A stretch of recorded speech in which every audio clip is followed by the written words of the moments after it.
Oh, the car is very broken. Where'd the engine go? People to really start donating, Chonky. I understand how business works. How do you get the donations for the capybara? But you see, I just threatened to... Yeah, that. I threatened to that, the capybara, if we don't pass inspection. And we're only gonna pass inspection if we got enough... The keg is empty. The keg is empty. What do I do? Oh no. I don't have a bucket. I've got the buckets. I'll be I in. don't got no bucket. I'll be in shortly. I've got to close. We don't have no water.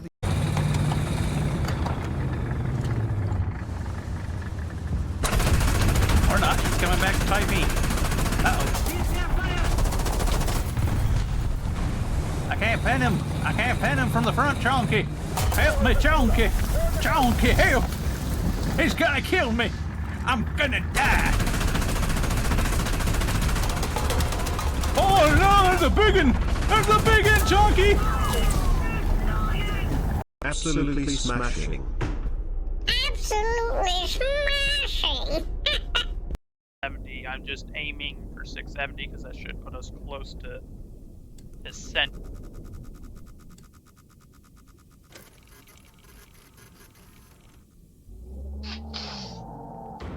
Okay.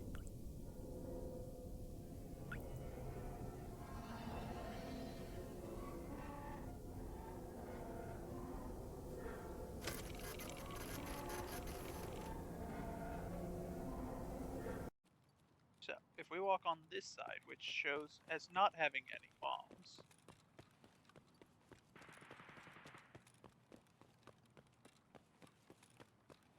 Good to know.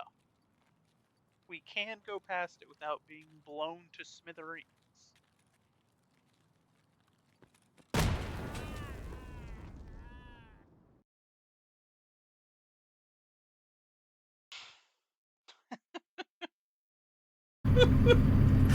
You communist motherfucker. I passed him going 90, right. and I drifted into his lane. Oh no. Oh no, you don't. Oh no, you don't.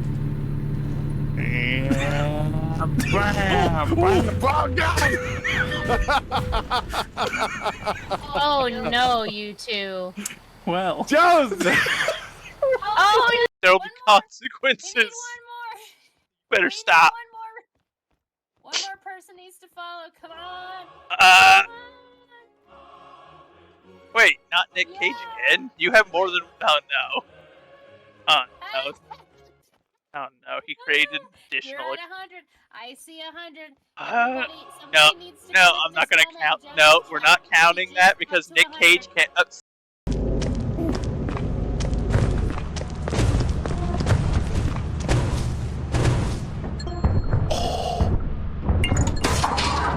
I got so lost. Did they die? You made it. Are they both dead? Oh yeah, they're dead. Oh, great. Oh yeah.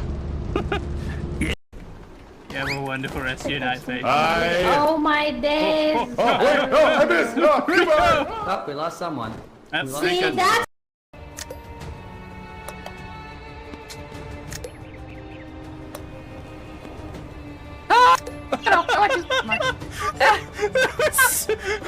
All day, so it's only I did it the day before, so perhaps you should shut your gob. Wow! Look, are we or aren't we a team? Me and my weird facelessness at random moments, and you with your wood tapping?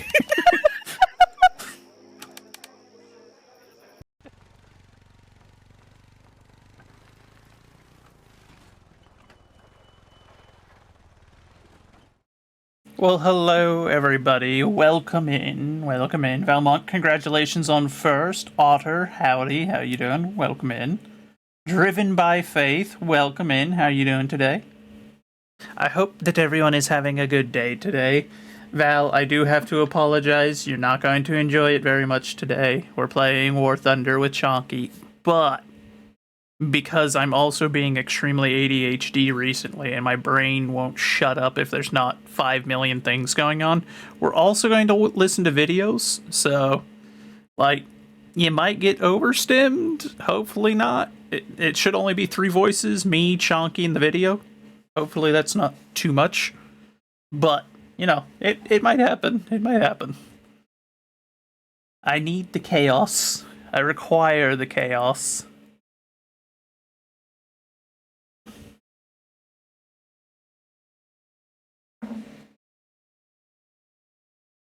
That being said, we'll give it a minute or two, see if anyone has any prayer requests. If you're going to do your little dancing, this is your chance, Valmont, before we get into the stream. Your neighbor smokes pot all day long and it makes you vomit. I'm pretty certain my neighbor does too upstairs. And I think that might be part of the reason I'm not feeling super well lately. Is because I'm constantly having to deal with the side effects of her being a degenerate.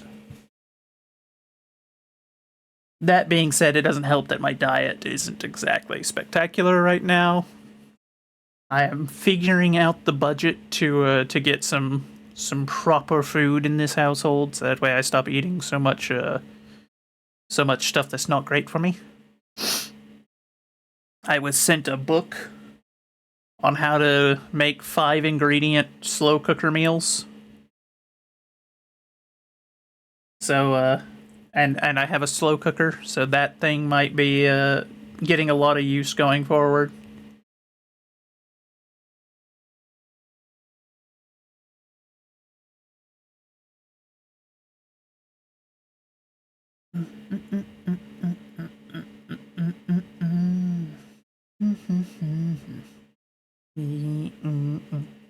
And we will pray for you on that, my friend. I'm always happy to do so.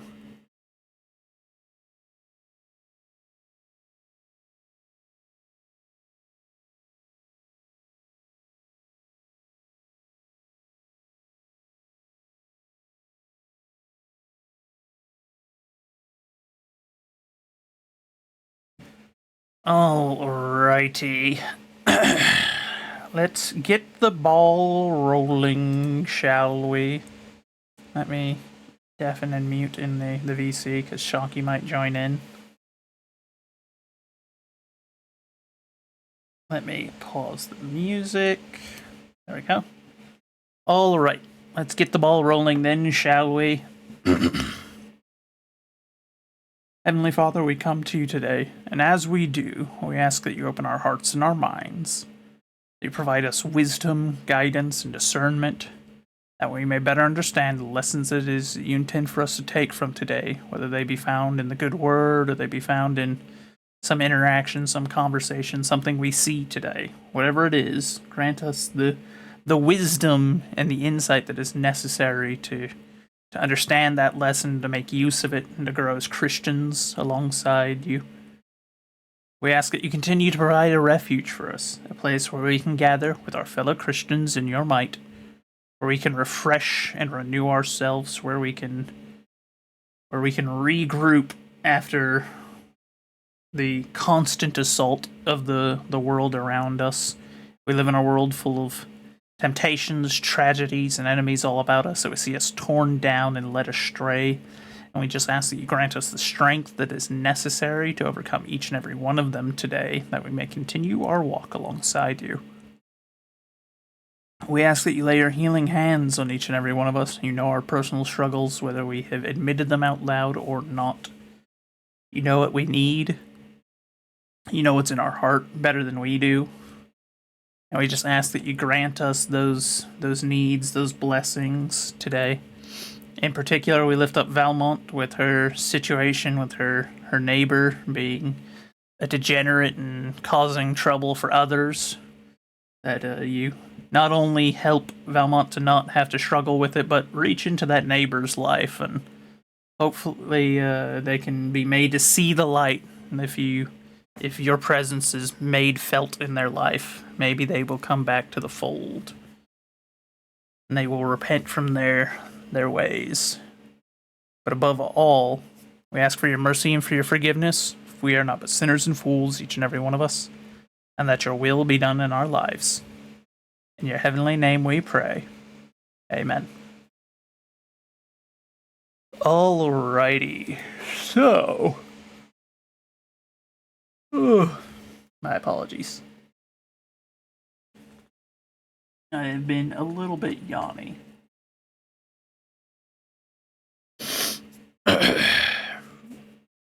So, our verse of the day today, John 15:5, from the King James Version of the Bible. I am the vine, ye are the branches. He that abideth in me, and I in him, the same bringeth forth much fruit. For without me ye can do nothing. That is true. Without the Lord, we tend to wallow and never make much in the way of progress. It leads to trouble on all levels. It can lead trouble in your personal life. It can lead to trouble on a societal level. It's crazy how much it's felt, as the United States has moved away from God. The country just keeps getting worse and worse, and our problems keep getting more and more pronounced. And it's like, is it any wonder that without that moral underpinning, without God's presence, not only in our lives but in our governing, it is felt. It's felt very distinctly as we have done so. But now, for carrying on with the book of Psalms, Psalm 74, Mashiel of Asaph. O God, why hast thou cast us off forever? Why doth thine anger smoke against the sheep of thy pasture?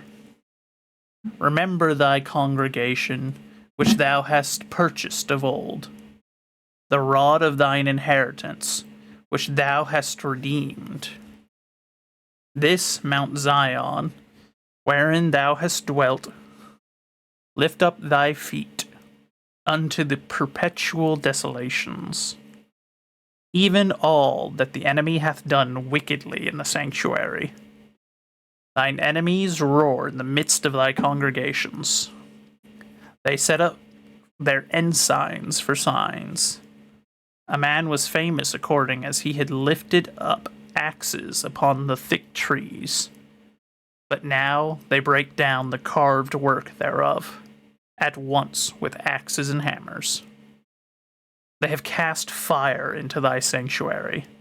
They have defiled by casting down the dwelling place of thy name to the ground.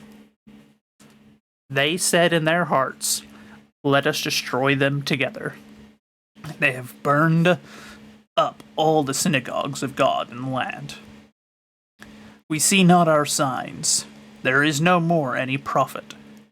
Neither is there any among us that knoweth how long. O God, how long shall the adversary reproach? Shall the enemy blaspheme thy name forever? Why withdrawest thou thy hand, even thy right hand? Pluck it out of thy bosom. For God is my King of old, working salvation in the midst of the earth. Thou didst divide the sea by thy strength. Thou breakest the head of the dragons in the waters. Thou breakest the heads of the Leviathan in pieces, and gavest him to be meat to the people inhabiting the wilderness. Thou didst cleave the fountain and the flood. Thou driedest up mighty rivers. The day is thine, the night is also thine. Thou hast prepared the light and the sun. Thou hast set all the borders of the earth. Thou hast made summer and winter. Remember this, that the enemy hath reproached, O Lord, and that the foolish people have blasphemed thy name. O deliver not the soul of thy turtle dove unto the multitude of the wicked. Forget not the congregation of thy poor forever. Have respect unto the covenant, for the dark places of the earth are full of the habitations of cruelty. Oh, let not the oppressed return ashamed. Let the poor and needy praise thy name. Arise, O God, plead thine own cause. Remember how the foolish man reproacheth thee daily. Forget not the voice of thine enemies. The tumult of those that rise up against thee increaseth continually. And that's still true today. We still have those problems. It seems to be a never-ending one at that.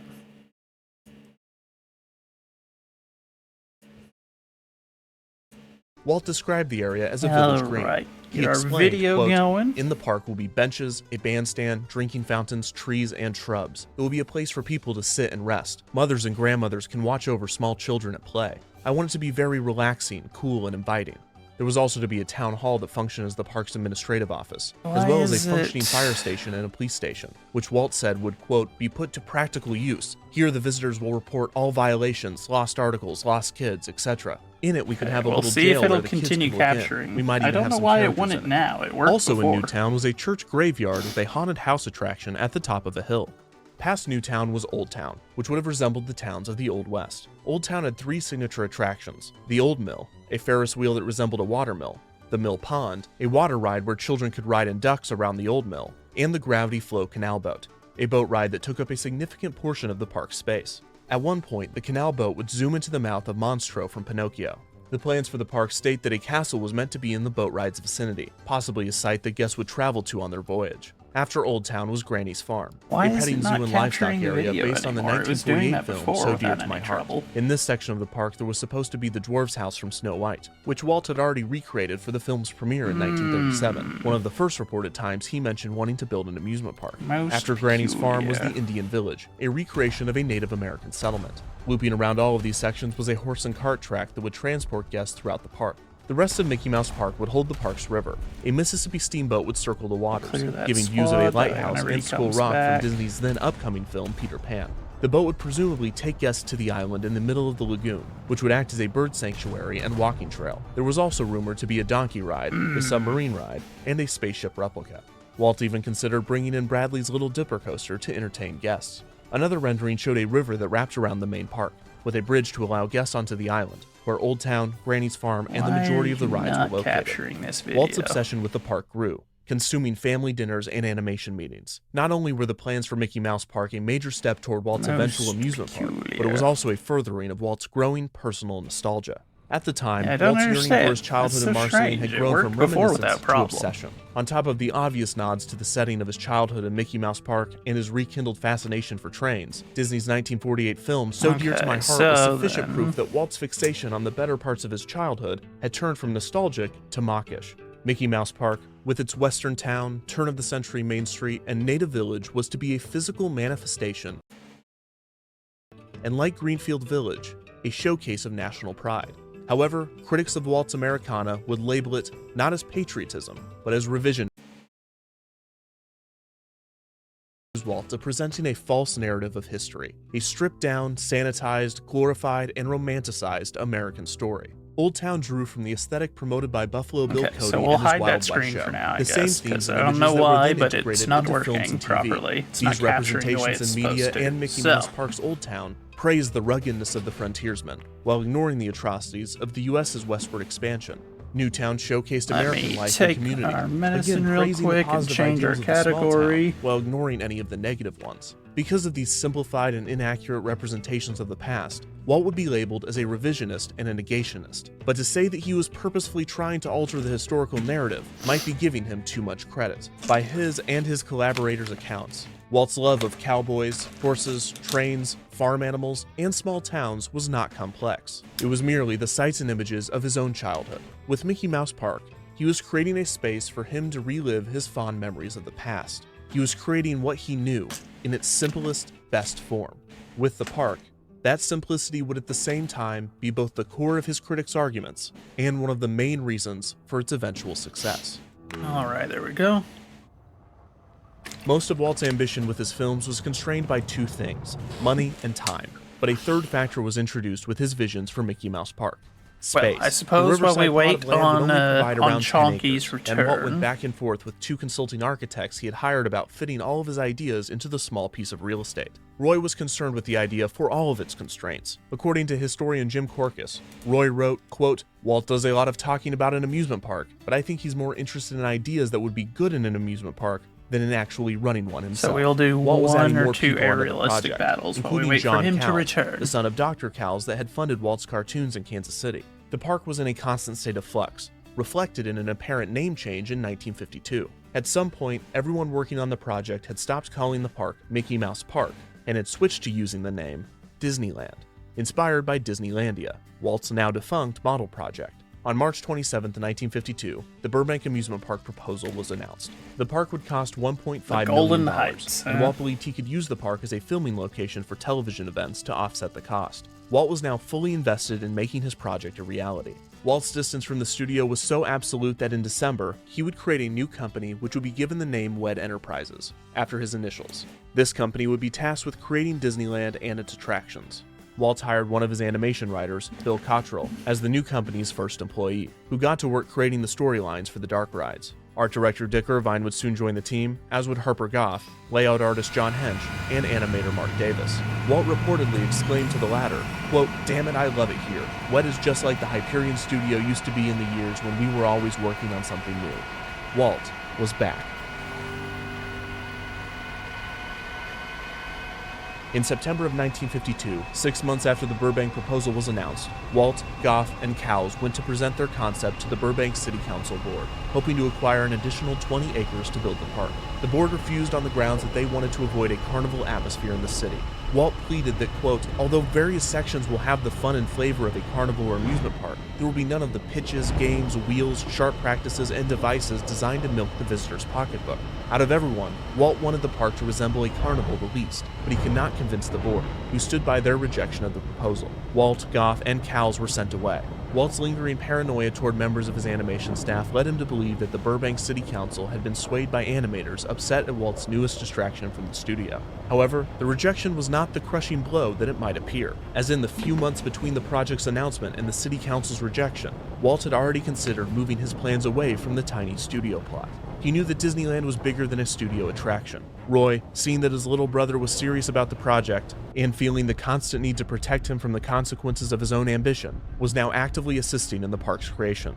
Roy supported the idea of purchasing a larger plot of land for the park outside of Burbank. With the help of his brother and the small team he had acquired, Walt removed the borders of the Riverside Park and allowed his plans for Disneyland to grow.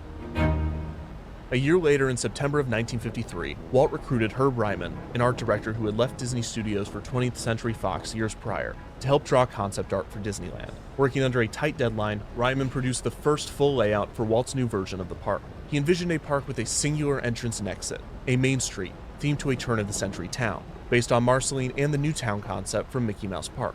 To enter, guests would have to pass under a railroad station. They would have a view down Main Street to the park's central hub and icon, the Fantasyland Castle. The park was separated into various lands, such as True Life Adventureland, based on Walt's nature documentaries, Lilliputian Land, a world of miniatures, Recreation Land, a small park and picnic area with a dance pavilion and bandstand, another concept taken from Mickey Mouse Park, Frontier Country, a large Old West town that expanded on the Old Town concept with stagecoaches, Granny's Farm, a riverboat, and a Pony Express ride, and the Mickey Mouse Club on Treasure Island. This would serve as the filming location of the Mickey Mouse Club television show, a program taking inspiration from the local fan clubs across the country. The club's meeting place was to be housed inside a large hollow tree. There was also Holidayland, a multi-purpose space for events and festivals. The new Disneyland was over 4 times the size of Mickey Mouse Park. The Burbank Park would have required about 25 acres, while Ryman and Walt's new park would need about 100. To find the land for Disneyland, Walt was introduced to Harrison Buzz Price, a surveyor at the Stanford Research Institute. Walt tasked Price to search for a location for his park. Also from Stanford, Disney would recruit C.V. Wood, an engineer and community planner that would assist in designing the park's layout. Wood became Disneyland's first employee. At the same time, Walt was continuing his research, if not increasing it. A few months prior, he had embarked on another European trip. this time stopping at the Netherlands Madurodam, which had an extensive showcase of miniatures. Walt would reportedly also visit San Francisco's Playland at the beach, where he would recruit the owner's son, George K. Whitney Jr., to consult on the park and direct ride operations. Beverly Park Kiddieland owner David Bradley was now helping Walt more and more, leading the effort to prepare a 1922 carousel for operation at the park. Bradley would also suggest that Walt lower the buildings on Main Street so that visitors would not feel overwhelmed. Harper Goff would join Walt on trips to the nearby Knott's Berry Farm, where Walt had a casual acquaintance with Walter Knott. Walt and Goff studied the park inside and out, measuring walkways and studying crowd flow.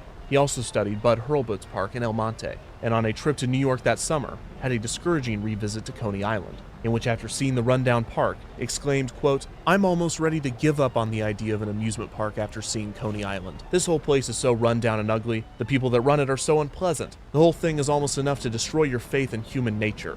His frustration was short-lived. A trip to Oakland would find Walt at Children's Fairyland, where he would recruit the park's director, Dorothy Maines, to serve as the youth director at Disneyland. Throughout the early 50s, most of Walt's team was traveling to parks throughout the country, taking notes. Some believe that there was no park in the U.S. that a member of the and Disneyland then he team crashed had not into me. studied. What a Buzz Price, what searching a for a new nerd. location for Disneyland after the Burbank rejection, narrowed the options to Orange County, south of L.A., That's where the city unfortunate. was naturally expanding. He then narrowed the search further to a 160-acre parcel in Anaheim, mostly populated by orange groves. The land only had 17 owners and the price was affordable. Walt jumped on the opportunity, buying the land for just under $900,000. And this is where the common narrative resumes. The Disney-fied version of the Disneyland story often omits the many parks that inspired the first true theme park, as well as the many iterations that Disneyland itself went through. The Disney version of the Disney story has a simple beginning, of a father on a bench wanting to play with his girls, is a simple conflict of an idea that no one thought would work and an opening day with too many people,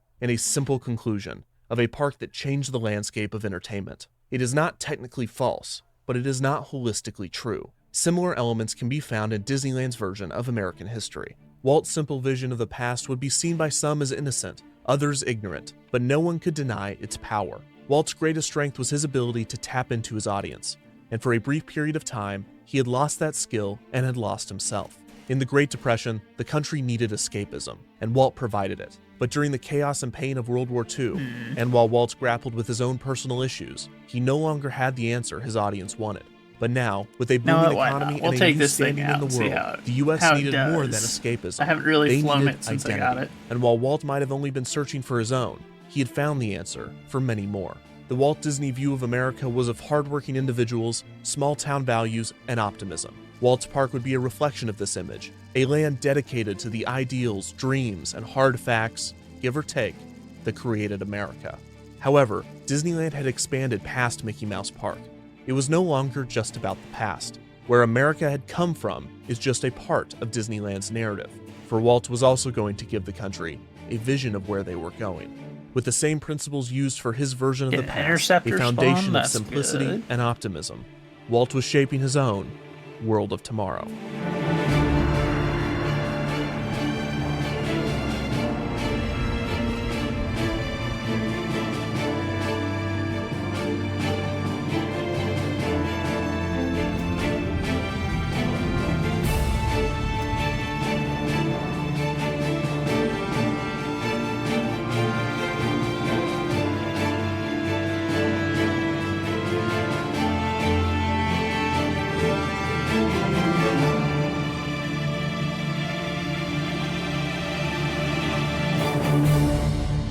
Let me real quickly queue up our next video. On September 28, 1995, the video game developer Sega announced plans for a new ambitious project. Cool. Their goal was to create location-based themed entertainment centers, a hybrid of amusement parks and arcades, and place them throughout the United States. The concept was simple enough. Instead of putting arcades into malls, they wanted to put malls into arcades. In order to do this, they would create state-of-the-art games and attractions, and insert them into complexes complete with small shops and food courts. Sega had tested the idea in Japan in the mid-80s and reactions had been positive. The industry seemed promising in the United States as well, with chains such as Dave & Buster's finding success with a similar concept. Sega had the resources to physically build the indoor amusement centers, but it couldn't hurt to partner with a company that could drive the project creatively. They would find a partner in a familiar entertainment company that starts with a D. That's right, DreamWorks. Sega and DreamWorks announced their partnership to create a chain of indoor amusement centers named GameWorks, with filmmaker Steven Spielberg providing significant creative input. GameWorks would grow over the next 2 decades, opening over 30 locations both in the United States and around the world. The chain sounds a lot like another venture attempted by an even larger creative force. The Walt Disney Company and its subsidiary, Disney Regional Entertainment, would develop an indoor entertainment center for families named Disney Quest a wee that bit would of dust debut in on the screen, 1998. darn it. However, Disney Regional Entertainment was not even created until over a year after the GameWorks announcement. So did Disney copy the idea? It's certainly not the first time they've mimicked concepts under the helm of CEO Michael Eisner. The question is, why? Out of all of the entertainment concepts sprouting up in the 90s, why GameWorks? Most of the locations and attractions that Eisner imitated posed a direct threat to the I don't know amount what of that tourists that would P8 be is visiting doing Disney's down there, but parks. he's killing GameWorks himself. wasn't That's stealing what he's any doing. business from Disney. The locations hadn't even been announced. So why expand into an emerging, volatile market and take on a company that has more experience and resources in that field? That risk does not seem to make sense from a business perspective, but it makes perfect sense if you look at it from a completely different angle. Who founded GameWorks? Sega and DreamWorks.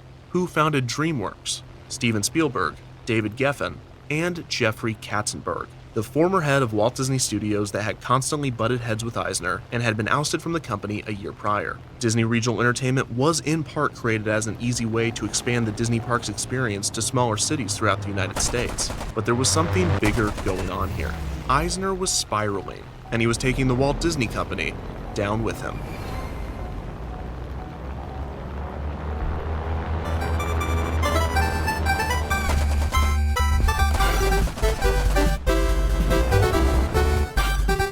Come on, recover.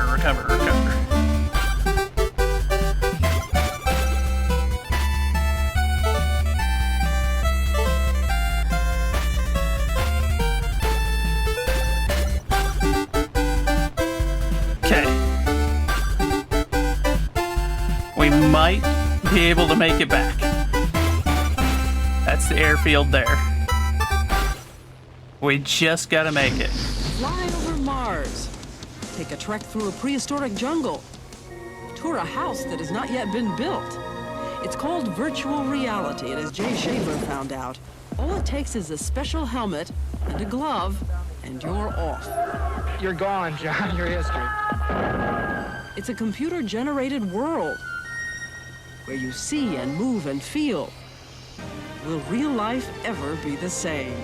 Though it had been implemented into specialized use for fields such as medicine and engineering since the 1970s, virtual reality technology wasn't seen as ready for consumers until the 1990s. One of the first commercial uses of the technology would be the insertion of virtual reality pods into arcades, malls, and movie theaters. These had horrible graphics, constrained movement, high costs, and generalized filth. The system in one game could easily cost around $50,000 to purchase, and generally cost the consumer around $5 to play, which would be closer to $100,000 to purchase and $10 to play when adjusted for inflation. With the high costs involved, VR cafes began to open across the country, allowing patrons to try out the latest in VR technology. While excitement around VR remained, the boom of VR arcade games tapered off by the mid-90s. By then, the idea of VR had caught the attention of video game console producers, such as Sega and Nintendo, both of which attempted to create VR headsets for home Can't afford use, to put out the both landing meeting gear less 'cause than we can't ideal slow results. down enough. By the late 90s, the future of the medium was bleak,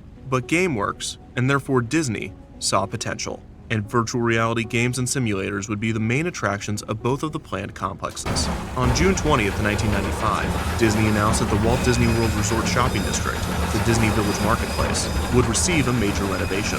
In September of 1997, it would be renamed to Downtown Disney.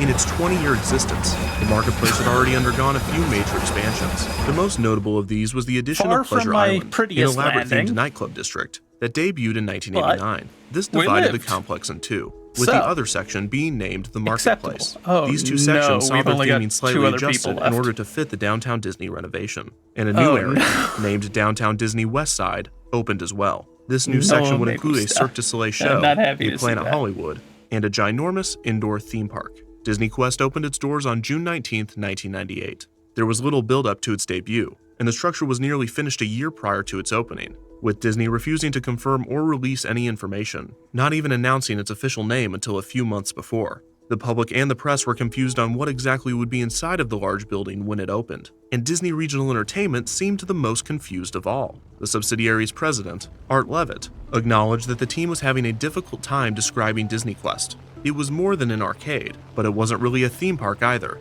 When questioned in the months leading up to its opening, Levitt and other executives referred to the complex as the ultimate interactive adventure, which means almost nothing if you think about it. Disney provided a few press releases and promotional material, but overall, the debut of Disney Regional Entertainment's flagship concept was surprisingly quiet. Still, in the summer of 1998, a large crowd gathered to enter Disney Quest for the first time, not sure what to expect from the new experience. Hello, I'm Michael Eisner. I'm here in the virtual reality studio where Disney Imagineers are creating a whole new world of storytelling. Tiny TV screens inside this headset actually allow you to step into the world of Aladdin on a Yeah, it magic would be carpet Soviet ride. pilots that are It's coming this virtual way already. Because it's a world which only exists inside a computer. Reality, because unlike film or television, you see not just what's on the screen, but what's above, around, and behind you. And you control when you return to the real world. I wonder where the exit is. Oh well, welcome to the wonderful world of Disney. The building was a huge 5-story, 100,000 square foot blue box. On the front and back of the building, there was a large set of Mickey ears with Disney Quest in large print. The building had no windows, adding to the mystery surrounding its contents. Concept art for the complex gave the building a slightly different, more three-dimensional style, also incorporating a proposed monorail track to the downtown Disney complex. Exterior ticket booths were located to the left of the entrance. Guests would enter on the ground floor, a simple yet elegant lobby. There were bronze busts of famous Disney characters placed throughout the room. The centerpiece was an artificial sky, My wing again! with supercalifragilisticexpialidocious That is twice a surrounding Soviet the trim has of just the faux instantly window. cut my wing This was the off. setup to the illusion that the elevators were actually flying you to a new land. It was I'll a always subtle say and it. fun touch. At You the end gotta of the be lobby were trying the to lose if turnstiles you're a to get on the Soviet elevator. pilot. You've Once got through, to try. guests boarded the highly themed lifts, named the Cyberlators. These featured an en-route show, starring the genie from Aladdin. Where the This heck is 45-second Shanti? video explains to guests that they are being transported not just to the next level, but to a new location entirely. After this, the elevator doors opened, and guests entered Disney Quest. Like the classic castle parks around the world, Disney Quest was designed with a central hub, known as Ventureport. Upon entering the main area, guests could see a structure that appeared to be a futuristic telescope. Connected to Ventureport were 4 bridges, known as gateway branches, leading out now to he each says he's themed back zone. as I These go were into the Replay match. Zone, Dag Score Zone, nabbit, Chunky. Create Zone, and Explore Zone. Always the with the Replay Zone, timing. located on floors 3, 4, and 5, featured Midway on the Moon, a classic arcade where guests could play games like Pac-Man, air hockey, skee-ball, and Tron. An attraction called Buzz Lightyear's Astro Blasters also resided in this area. This was much different than the Buzz Lightyear dark rides that can be found at Disney parks throughout the world. Disney Quest version was an attraction that combined bumper cars with dodgeball. Each vehicle contained 2 guests. One would drive the car and the other would fire dodgeballs at the other vehicles. The next zone was Score Zone, also located on floors 3, 4, and 5. The main game in this area was the Mighty Ducks Pinball Slam. Guests would stand on platforms and lean in different directions, controlling a virtual pinball on a large screen. Another game in the Score Zone was one of Disney Quest's premier VR attractions, Ride the Comics. Guests would don large visors and hold motion-detecting sabers, swinging them violently as they fought villains in a digital superhero world. There were multiple bays, made to look like spaceships. The last attraction in the Score Zone was Invasion, an extraterrestrial alien encounter. An extension to the Magic Kingdom attraction that had opened 3 years prior, Invasion continued the world building that extraterrestrial alien encounter began. In the game's story, a space outpost filled with American colonists is being invaded by alien monsters. In a moment of desperation, the President of the United States enlists the help of L.C. Clench, the chairman of XS Tech, played once again by Jeffrey Jones. In a pre-show video, Clench describes his new military technology, the XS 5000, that requires a pilot and multiple gunmen to operate. After the pre-show, players would enter the XS 5000 and be teleported to the planet, operating 2 joysticks. The gunman had the Slowly ability to getting shoot up there. lasers or missiles, as well as Slowly capture climbing up to the colonists. altitude. The pilot would navigate the ship around and eventually back Chunky, to the I see you're teleporter, in here. You're and just also gonna have to trigger the wait. ship to Oh. jump to get out of tough situations. Where'd he go? The immersive experience used 3D graphics and a variety of multi-angled screens. During the 4-minute game, Players would run into some familiar-looking monsters, with grotesque designs similar to those found in the Magic Kingdom attraction.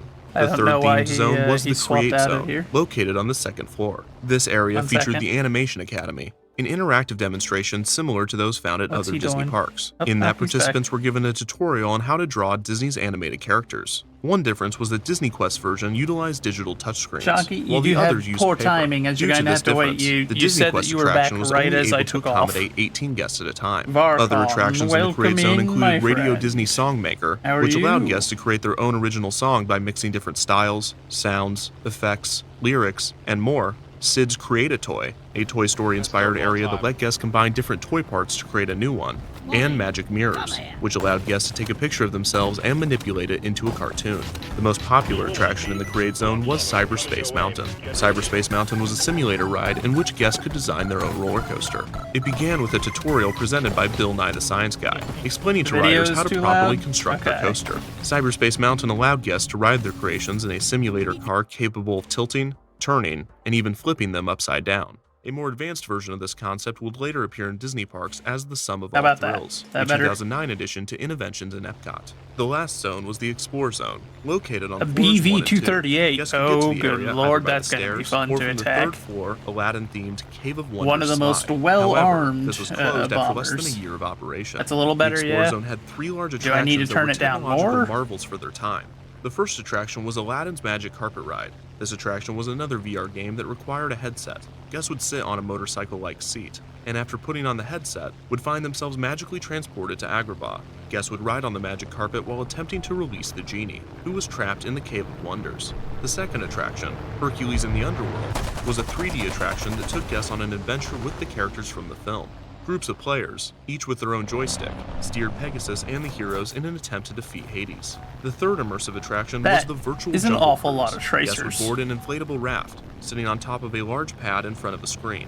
The game started in the Jungle Cruise at the Magic Kingdom before a virtual skipper sends guests to the Age of the Dinosaurs. The skipper accidentally poached drops the it. device that controls This the time is sad. machine, and guests paddle down the This river in an is a attempt to sad grab day. it. The pad below reacted to the players' Anywho, paddles time and to start the flow of climbing the for the water next to one. maximize realism. Slightly more? A less immersive Okay. attraction in Explore Zone was Treasure of the Incas, which had guests drive toy trucks through a maze in order to win prizes. The drivers operated the vehicles on a screen, and a teammate that could see the top of the Okay, maze would how yell about that? directions at them. Disney Quest also had a few restaurants that guests could eat at. These counter-service eateries How am I were still Food getting Quest, damage on the BV as Wonderland he's falling Cafe, out of the sky? and the Cheesecake Factory Express, a smaller-scale Cheesecake Factory concept exclusive to Disney Quest. Once guests had explored the entire complex, they would walk down a spiral staircase and exit through the first-floor gift shop.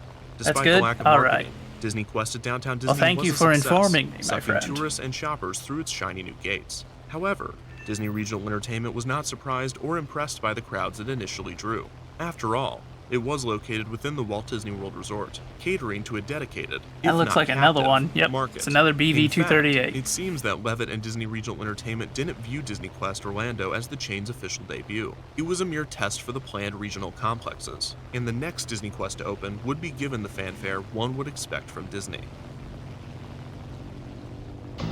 Hi everybody, I'm Janet Davey. And I'm Jim Dag Rose, and nabbit, welcome to those one of the most cannons. incredible places in Chicago this year.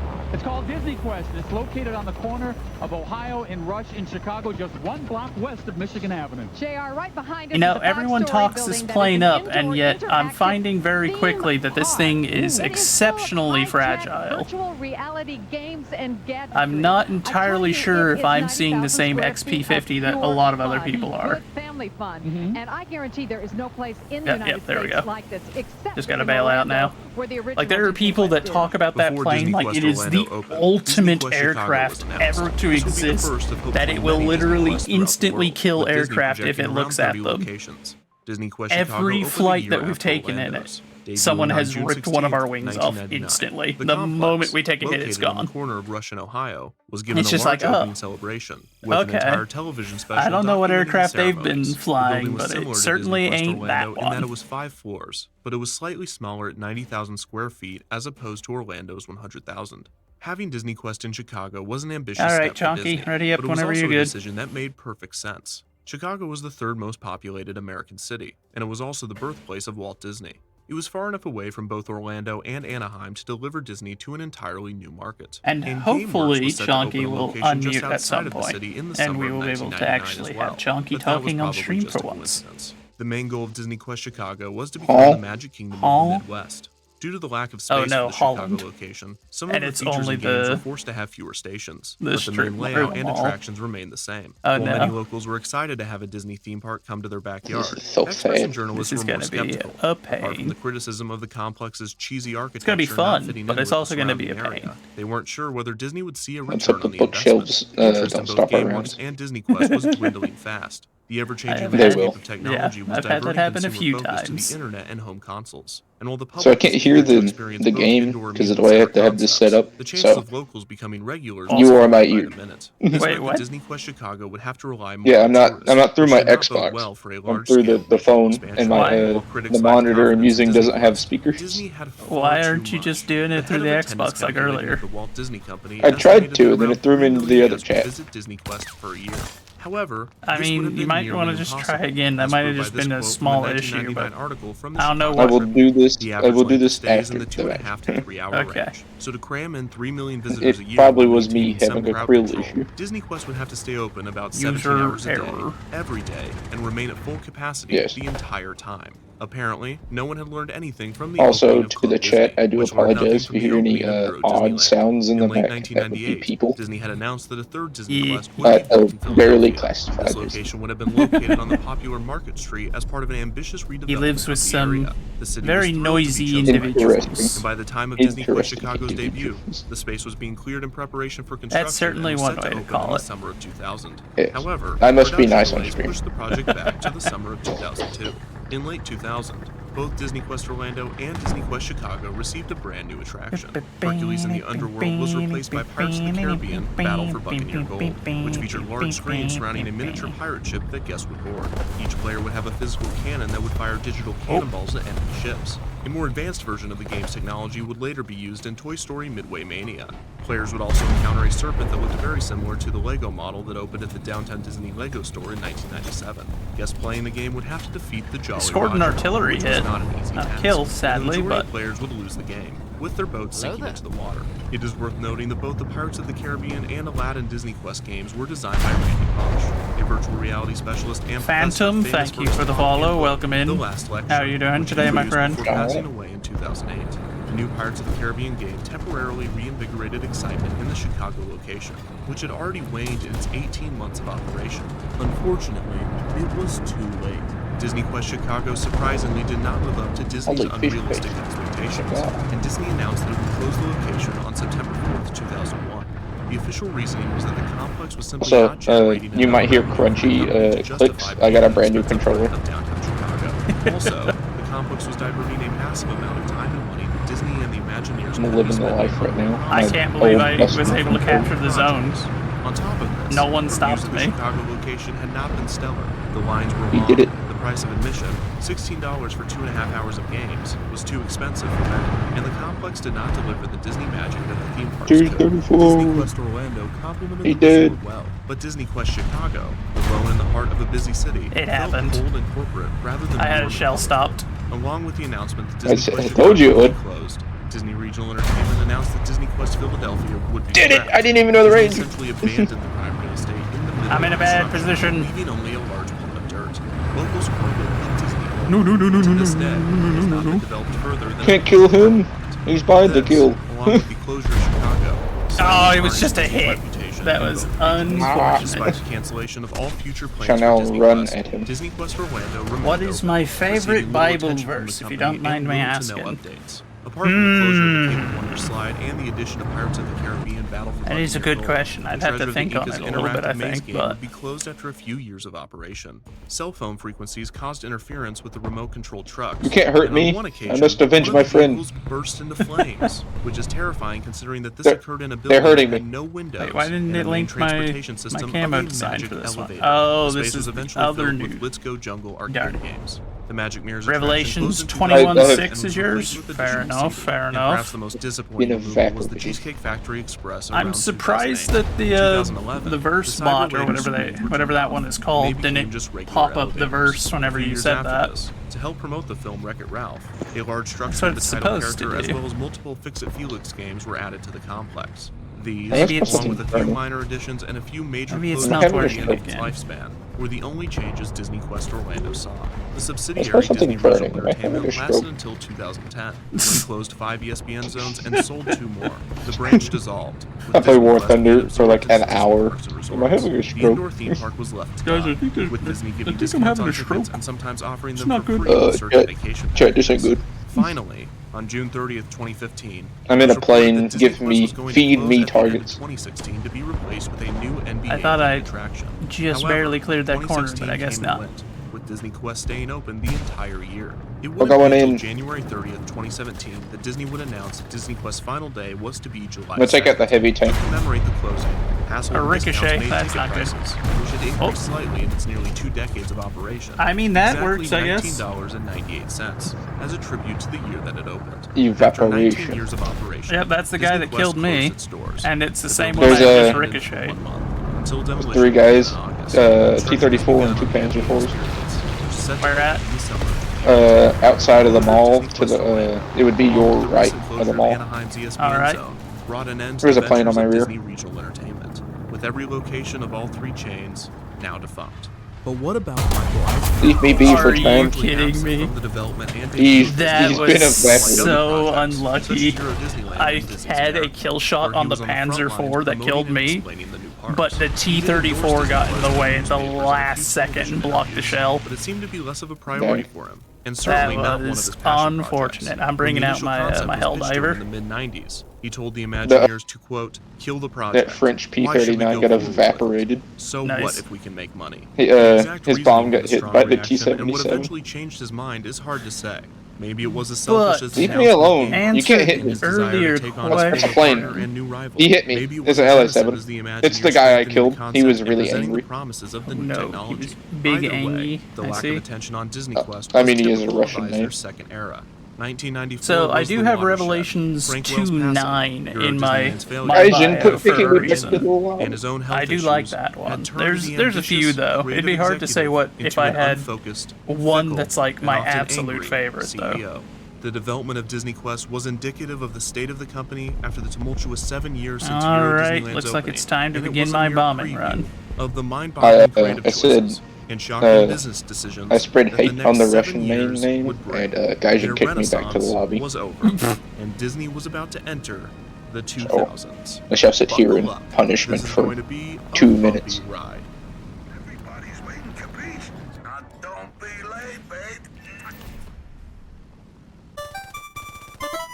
Tail gunner shooting. No, no, no, no, no, no, no. Not like this.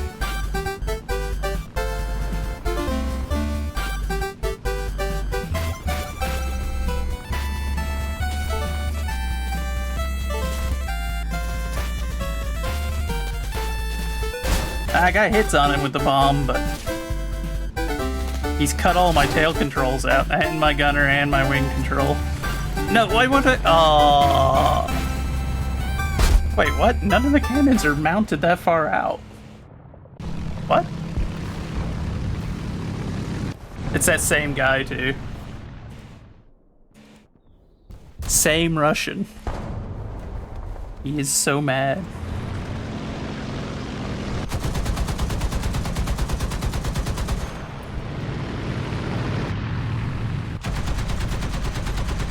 There are so many Russian aircraft.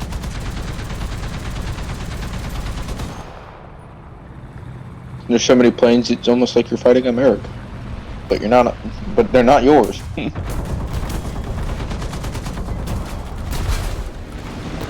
I killed one. Put that fire out. We're still alive.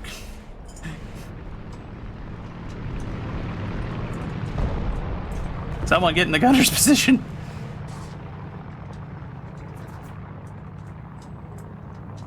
Wait, what? Oh no, it's a powered ring. Uh-oh.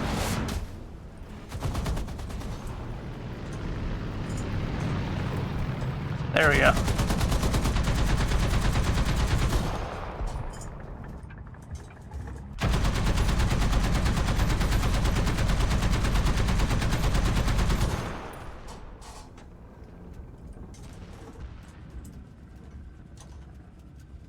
Hey, friendly, you've got AA. If you bring them this way, I can actually help you. Or you could just fly away and get killed. That also works.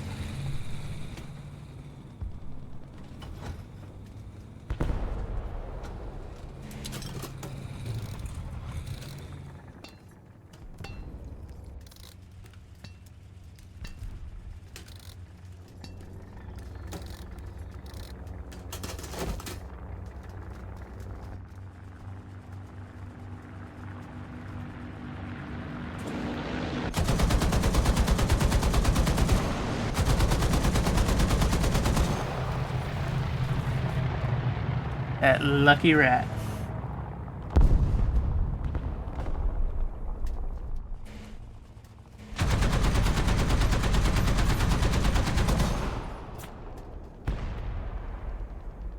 So what's knocked out? Is that our radio? Yeah, that's our radio, okay. Since Gaijin punished me in retaliation, I have purchased Game Pass. Wow. Retaliatory strike, Gaijin. I won't give you money. My man out here, like, who needs to save money? The year was 1996, and the Walt Disney Company They have was in a Stalker very 2 peculiar on place. here Walt for Disney Game Pass Studios as was well. riding high, as they were in the middle of the Disney Renaissance. A return get to to play the form new had yielded a Stalker game. plethora of box office Actually, success, this is a while the rest of the company appeared to be in a state of disarray. Jeffrey Katzenberg, the president and I of can Walt play Disney Space Studios, Marines too. was forced to resign by CEO Michael Eisner in 1994. Where the heck This is- was because there it is. Katzenberg had demanded that Eisner appoint him to president after the death of Frank Wells had left the position vacant. Many prominent Disney shareholders and board members did not want Katzenberg as the president of the company, and Eisner, who saw Katzenberg as hungry I for power and can't acclaim, believe did Final not feel Blow comfortable was a promoting pilot him. snipe. After he left, Katzenberg would form rival animation studio DreamWorks SKG and would sue Disney for promised royalties that he had never received. The lawsuit would be settled a year later in 1997, with reports saying that Disney paid Katzenberg almost $270 million. In 1995, Eisner had appointed Michael Ovitz, the founder of the world-renowned creative arts agency, Got to the crew position of replenishment president. and For a filters. variety We're getting of towards reasons, having this thing did not spaded work out. already. Eisner would dismiss him from the company just over a year later in 1996. Ovitz would walk away with a severance package of nearly $140 million. During all of this, Man, I Eisner ain't himself got would cash in parts yet. stock options of nearly $600 million. I need Money to was flying remember all I over need the to be place at the putting Walt points Disney into my Company, targeting but none of crew. it was going to the company's other major division. Disney Yeah, so you Parks had can gone on a turn the roller gun coaster of its faster. own during the Yeah. preceding 5 years, and Eisner's Also, I don't know if Disney it'll decade rival was not the going as the other planned. one. Many the ambitious and DCA. creative projects I mean, were yeah, scrapped but by the mid-90s. not much does. Disney's America was announced and then canceled. Disneyland's But elaborate this is Tomorrowland good for me renovation, making Silver Tomorrowland Lions at least. 2055, I've actually got was some announced building up and then again. canceled. I've been Disneyland's broke second for a gate, while Fort because Disney, that air was grind announced is and then canceled. expensive. Disneyland's other second gate, Yeah. Westcott, I got was 6. announced and then It's almost a canceled. full down tier. Epcot's New I'm World gonna check out Showcase the pavilions and T77 renovated one Future first. World People might be pavilions running were some announced vehicles. and then canceled. A bunch of Indiana Jones Oh, boy. attractions, a bunch of Muppets attractions, and a bunch of Toontown attractions all were announced and then canceled because We of live one or we die. bad egg. There's no Euro Disney. The resort just outside of Paris, France had gone way over Plus, I budget need to and get failed some modifications for spectacularly, this thing. causing a domino effect throughout the company. Euro Disney was not the sole reason that all of these projects were canceled. For some, there were many other causes. But the failure was always part of the decision. Got my and more bubble often head than on. not, it was the deciding Yeah. factor. Whether for financial reasons or personal hesitation, Eisner slammed got the them brakes on the bug Disney eyes. decade. But he still felt pressure to capitalize on the strong brand that the I studios look had like a created. frog. Plus, the United States was experiencing bit, an yeah. economic boom during this time, allowing families more leisure You look space. like Look a like a cartoon frog. version of Pointing Eisner a to an frog. expansion of the parks. But Euro Disney, Disney's America, and the other I failures see this were as an still on his absolute mind. win. This led him to what seemed to be a brilliant compromise. In 1996, Eisner created a new subsidiary of the Walt Disney Company named Disney Regional Entertainment. This division would plan and execute Disney entertainment venues throughout the United States. I'm calling With artillery this, on the company would be the able road to that leads into profit sea off for of its them. successful properties in an interactive setting similar to the company's parks in Anaheim and Orlando. Oh, we However, had a what Cromwell Eisner already was get planning killed by was a no T-34 Disneyland. on that He road had over something there. much cheaper in mind. and something much more 90s. Oh! It's the T-34! Things were going good. Disney was making money as every company should. Little Mermaid, Aladdin, And a KV-1B. Yeah, Chonky, your estimate I'm gonna was be honest. completely wrong. I'm gonna be honest. I don't think I'm gonna be able to help here. No, you made a terrible mistake.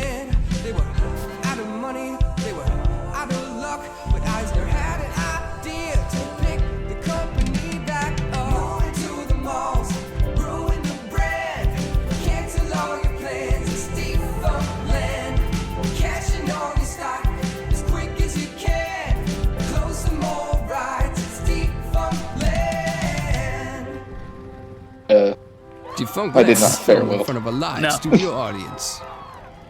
The 1990s, the Wild West of themed It was a- entertainment. Apart it was from a the bold recent developments strat. of the theme park industry, Not give you local that. entertainment was booming throughout the United States. Not a good Shopping one, centers that had existed but for it was decades are bold. being transformed into miniature amusement parks, My, with niche stores and my small genius is attractions almost taking over. frightening. Themed restaurant chains were sprouting up all over the country, with the It's usual just suspects frightening. being It's Rainforest scary Cafe, that the Hard Rock Cafe, and Planet Hollywood. The most I scared them unexpected so of the new bad they developments had might have to been kill the me. rise in indoor children's play places. These were a mix of tubes, slides, ball pits, nets, stairs with steps taller than your body, socks with holes in them, vomit, disinfectant, those net bridges that your feet would get stuck in, a kind of terrifying helicopter thing where the mean kids would jump up and down and it would shake a lot, the open slides with only like one hill, which was just a waste. I mean, I climbed all the way up there. I'm gonna take the tube slide. And rug burns. So many rug burns.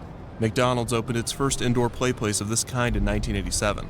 This allowed parents to dine while their children played, and the concept was met with glowing reviews. McDonald's would continue to add play places to their restaurants, and others would quickly take note and expand upon the idea. Running swing here. I'm getting some artillery hit. Climbing slide here. I don't think so.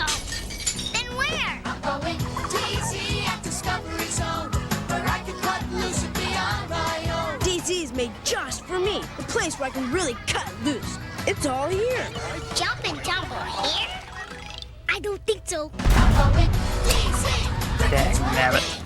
Discovery Zone opened its first location in Kansas City, Missouri in There's a 1989. T-34 going the around. facility featured an elaborate play place, a ball pit, a rock wall, an arcade, a maze, and a variety of other activities for children. Discovery Zone was a popular venue for birthday parties and group day trips. It also advertised itself as a good place for kids to engage in fun fitness activities. The company would quickly expand, opening 39 more locations until being purchased in 1992 by wealthy Chicago businessman Donald Flynn. In less than 3 years, the chain would expand to 340 locations. McDonald's had noticed the competition, and in 1991 had created their own chain of indoor amusement centers named Leaps and Bounds. McDonald's would not be able to keep up with Discovery Zone, and would sell all 48 Leaps and Bounds locations to the company in 1994.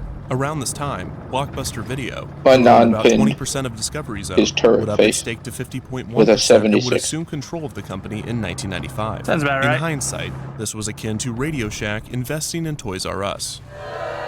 What, too soon? The rapid expansion of Discovery Zone would prove I got him. unsustainable, and the company wouldn't make it to the 21st century.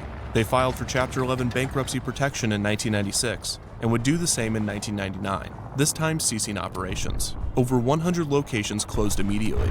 This brought a flood of horror stories of children showing up to the center for their birthday party, only to be greeted by a note on the door informing them of the closure. Some of the franchised locations remained open, and 13 fun centers, along with the Discovery Zone name and logo, were purchased by the company's main competitor, a powerful rat named Charles Entertainment Cheese. Smile, America, say Chuck E. Cheese. Smile, America, say Chuck E. Cheese. Food and games and all kinds of features. For a taste of features and theater, you can smile, America. Smile, America. Smile, America, say Chuck E. Cheese. Started by Atari founder Nolan Bushnell, Chuck E. Cheese's opened its first location in San Jose, California in 1977. Bushnell had always had a respect for the Walt Disney Company and their theme parks, and he wanted to create an elaborate entertainment experience of his own. He would combine video games, animatronics, and pizza into a restaurant called Chuck E. Cheese's Pizza Time Theater. Bushnell would expand this restaurant into a chain, and by 1984, the company had over 250 locations. Unfortunately, this same year, Pizza Time Theater would declare bankruptcy due to debts acquired through expansion, the declining interest in arcades, Our and team in some isn't cases, doing so hot, are multiple they? restaurants that were located too close to each other, virtually splitting the potential profit of an area. Return to the The remaining battlefield locations game, what would are be you quickly talking bought about? by rival chain Showbiz Yeah, Pizza it's Place, been doing that in which was random started by a places. Chuck E. Cheese franchisee in 1980. Showbiz Pizza did not rebrand There any is of an the enemy Chuck E. playing Cheese it. restaurants, and the two chains An would enemy eventually AA. be merged in 1990, with Oh. Showbiz Pizza Time Incorporated choosing to go all in on the Chuck E. Cheese brand, abandoning Showbiz Pizza's animatronic band, the Rockafire Explosion, in the process. Throughout all of the financial issues and restructurings, there were still over 250 operating locations in 1992, with all of them being renamed Chuck E. Cheese's Pizza before dropping the pizza from its title in 1995. On top of their arcades, animatronic shows, and pizza, Chuck E. Cheese's began investing more in indoor play places to compete with McDonald's and Discovery Zone. It was around this time that the Walt Disney Company took note of the success of these companies. While they might have been late to the game, they expected to fit right in. He didn't After get that all, one, though. Discovery No, Zone I had got been the one described that I as could an kill with the indoor 50 Disney cal. World, The one and that I Chuck E. couldn't Cheese kill with the has used 50 Disney as a cal major was a bit inspiration more of a during its problem. development. If Disney utilized the same concept, implementing their attention to detail and intellectual properties, they could dominate the new market. In 1996, Eisner appointed Art Levitt to the president of Disney Regional Entertainment. Levitt was the perfect person for the job, and it wasn't the first time that he and Eisner had done business. At 28, he was a salesman at a Los Angeles furniture store. One day, Michael Eisner himself walked in looking to purchase some items for Disney. The fact that the CEO of one of the world's largest corporations was concerned with something as small as furniture was a true testament to Eisner's micromanagement. Levitt and Eisner apparently hit it off, and he was quickly named Director of Corporate Projects and Executive Assistant to Eisner. During his first tenure with Disney, he would also become an executive in charge of overseeing Walt Disney World's on-property resort and entertainment locations, including go the and Disney see if I Village can flank 'em Marketplace and and its Pleasure Island kill a bunch nightclub of 'em district. for it. Levitt came up with the idea for an ESPN-themed restaurant to be placed on Pleasure Island. In 1993, Levitt left Disney to head Rank Leisure USA, a company that operated multiple Hard Rock Cafe locations. Just 2 years later, he would return to Disney, equipped with new expertise on location-based themed entertainment. After becoming Come the on, president of Disney Wolverine. Regional Entertainment, he Go a would little head the faster. creation Where's- of 3 where's the national nitro? chains Where for can the I Walt get Disney the Company. high The octane first was their gas? I attempt gotta at go. a children's indoor I need more amusement center to speed. be named Club Disney.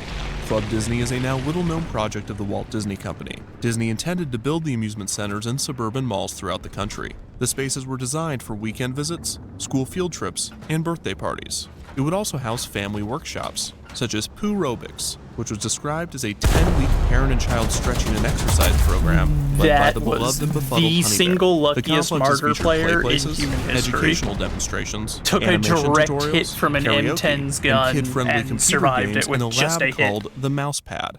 The e-ticket attraction of Club Disney was of course the Play Place. These Okay, varied I'm gonna from spawn on the location to other side, location, I guess, with and- some being themed to a specific franchise, such as The Lion King or Hercules, while others were not themed at all. The play places had varying names, such as the Jungle Climber, the Color-Rageous Climber, and the Super Calatoontastic Whatchamaclimate Time Toaster.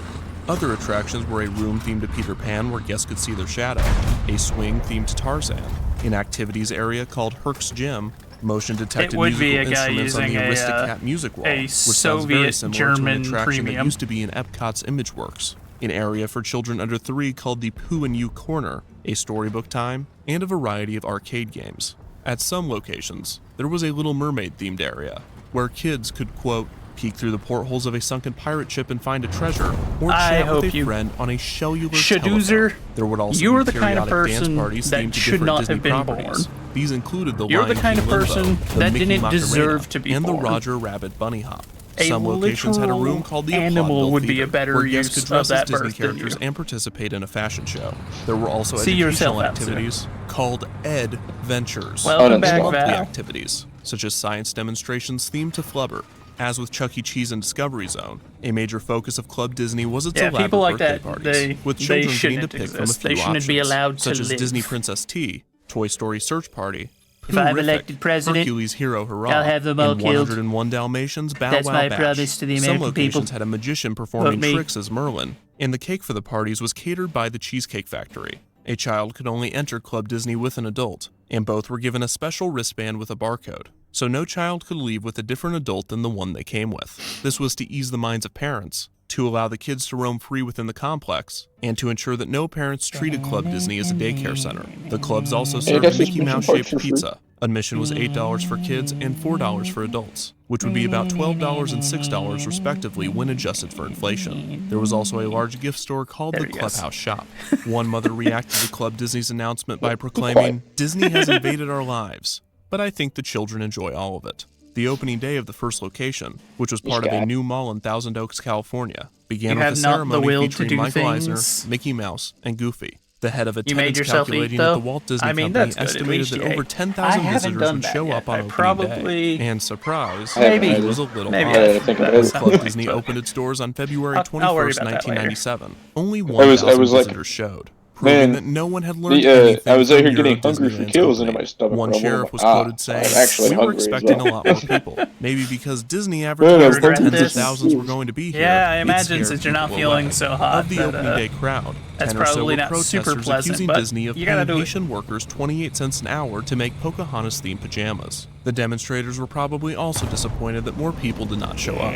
Still, parents and children seemed to love the new complex, and 4 more would be built. Another in California, 2 in Arizona, and 1 in Colorado. Disney representatives had been enthusiastic of the chain's success, claiming that they were going to open another 100 clubs, quote, as fast as they could build them. While reviews were positive, Club Disney was not without its critics. I think he had One a of the stroke. higher-end malls that Club Disney had moved into accused Disney of ignoring the still smelling complex's burnt theming stuff, so standards there by is a implementing their possibility. cheesy design. Well, considering also, the woman parents in the complained about the house price of admission, there. especially the necessity for a separate adult ticket, Smelling something as they were not burning isn't participating in the exactly club's unusual. activities and were required to I'd be rather there. it be a stroke, Club though. Disney also proved that Disney was best off not You feel teaching vomitous anything now? ever, as the I don't Ed even know if Adventures that's a word, activities but were the fair most enough. highly criticized of the complex, with many accusing them of being a mere tactic to convince I don't even know schools if to it's a sign word, off but I on know what field it trips. In the I end, get what you're Disney trying to did not say. follow through with the plans for expansion, but not for these small complaints. The company was impatient with the investment, and less than 3 years after the opening of the first location, Disney decided to cancel the expansion and shut down the complexes. Club Disney was not the cash cow that the I company almost had a hoped for, Sherman and 105 being land the on late my head. 90s, Eisner was not in the mood to Neighbors play the still long game. The company hotboxing was their cutting kids costs and across the dogs board, in their and Club camper. Disney became another casualty of the Wow. financial issues. The chain Sounds was like closed on a November 1st, upstanding 1999, individual. having never expanded past its original 5 locations. I'm sure that they are a This was around the contributing same member time to that Discovery society. Zone ceased its operations, leading many to believe that indoor play centers were just a fad of the 90s. As Chuck E. Cheese's would prove, there is some longevity to the concept, so long as you innovate or evolve. As for There are Disney 2 Regional of them right Entertainment, there. Club You can't- Disney would be you the can't just smallest of their turn into 3 a ball of projects. fire like Another that, regional man. chain Levitt would create was based off his original idea for an My ESPN turret themed survived, restaurant. you know? Now possible At thanks least to there was Disney's one 1996 physical acquisition part of the vehicle ABC. left. I forgot to I set got the- one of them. I keep forgetting that I need to set the camo to be on here as well. How are you guys holding up without me? Oh, we're okay. We were just watching a little TV. The smell of your neighbors making you want to stomach paint a Jess said she'd tree. help you with the dishes tonight. Well, That the kitchen is is spotless quite and the dinner was image. great. Wow, you should reward yourselves. Take them somewhere fun. That will have a huge impact on the league.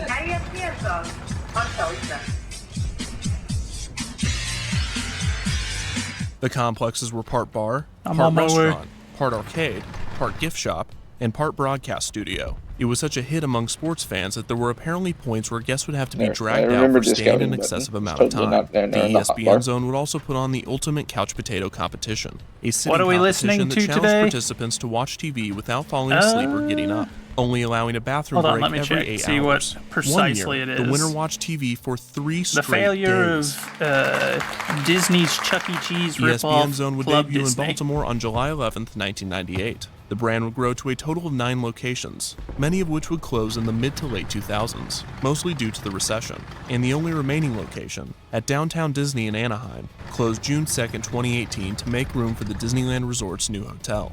In between Club Disney and ESPN Zone would be Disney Regional Entertainment's most ambitious project. It was the main reason that the subsidiary had been I'm created. almost there. It was the Imagineers' most puzzling concoction. It was Disney Quest.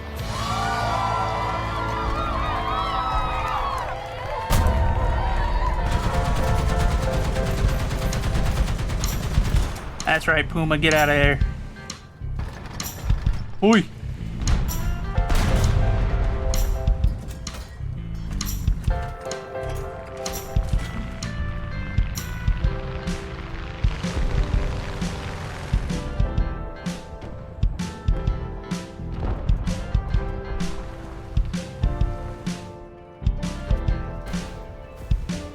No, Chonky. He was behind me. I couldn't hear him. There's two of them. Behind you? They're well, they're off. They're coming from their side behind me. I don't know directions. I'm going to kill them with a bomb though. That. It's a Stug and a Panzer IV.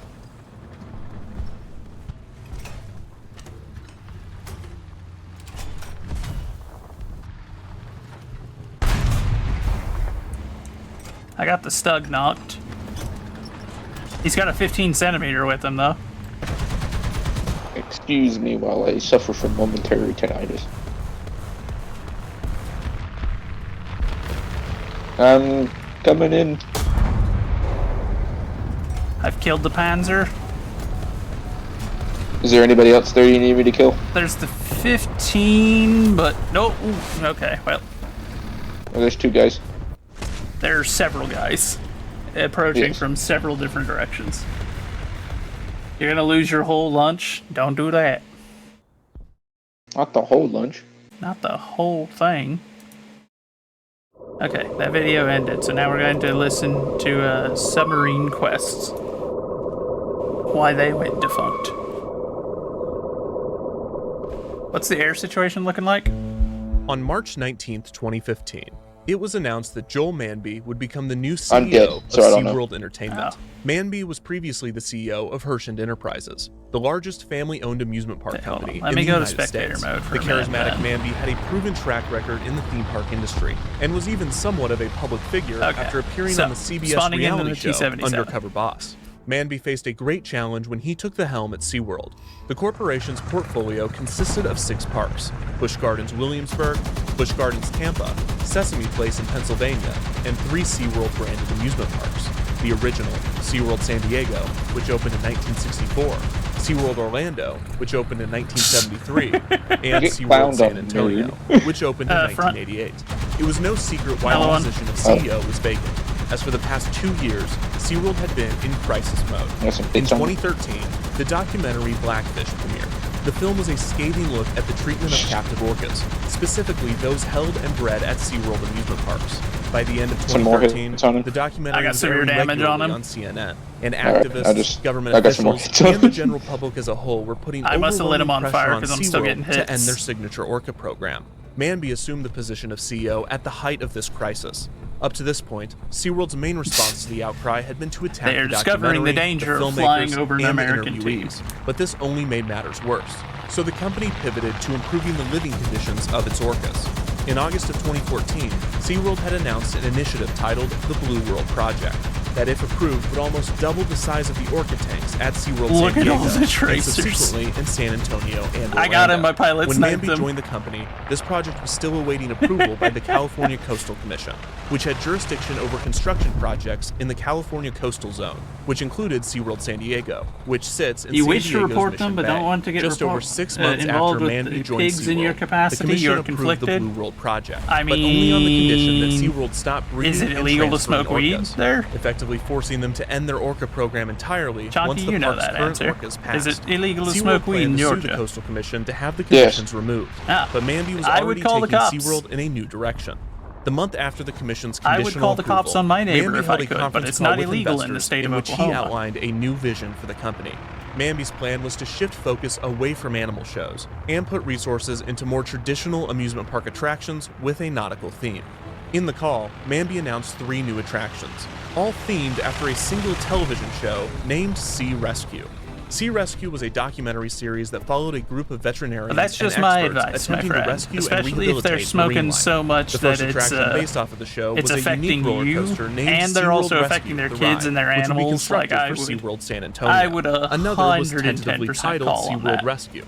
and concept art depicted guests boarding a rescue truck and receiving unique views of an aquarium. There's a guy right in front of you. Marked for SeaWorld Orlando. Finally, the third attraction would be a submarine ride named Ocean Explorer, to be built at SeaWorld San Diego. The sea rescue rides were multi-million-dollar attractions, and in order to pay for them, Manby explained that he was diverting money away from the Blue World project. 4 months later, in March of 2016, Manby made the decision to end SeaWorld's orca breeding program. The following month, SeaWorld announced that the Blue World project had officially been canceled, and as Manby had outlined, the money was instead invested in new attractions for SeaWorld's 3 parks. While the Sea Rescue Truck ride for Orlando would be scrapped, SeaWorld San Antonio would receive its Sea Rescue attraction, a double launch coaster now titled Wavebreaker, the Rescue Coaster. Run away! SeaWorld San Diego would also He just receive its barely submarine missed me. ride, but the company was now promising much more. In February of 2016, SeaWorld announced that a new 3-acre section, or a new realm as it was officially called, would be added to SeaWorld San Diego, named Ocean Explorer. The children's area would feature aquariums, rides, and digital technologies, all focused on exploration and adventure, with a theme of ocean conservation. On top of some small flat-top rides, the area would feature a flagship attraction, named Submarine Quest. This was the realization of the attraction that Manby had announced months earlier in his conference call. The press release for the ride explained that, quote, guests will be adventurers on a global expedition of scientific exploration, traveling aboard submarines to see ocean explorers' remarkable undersea animals.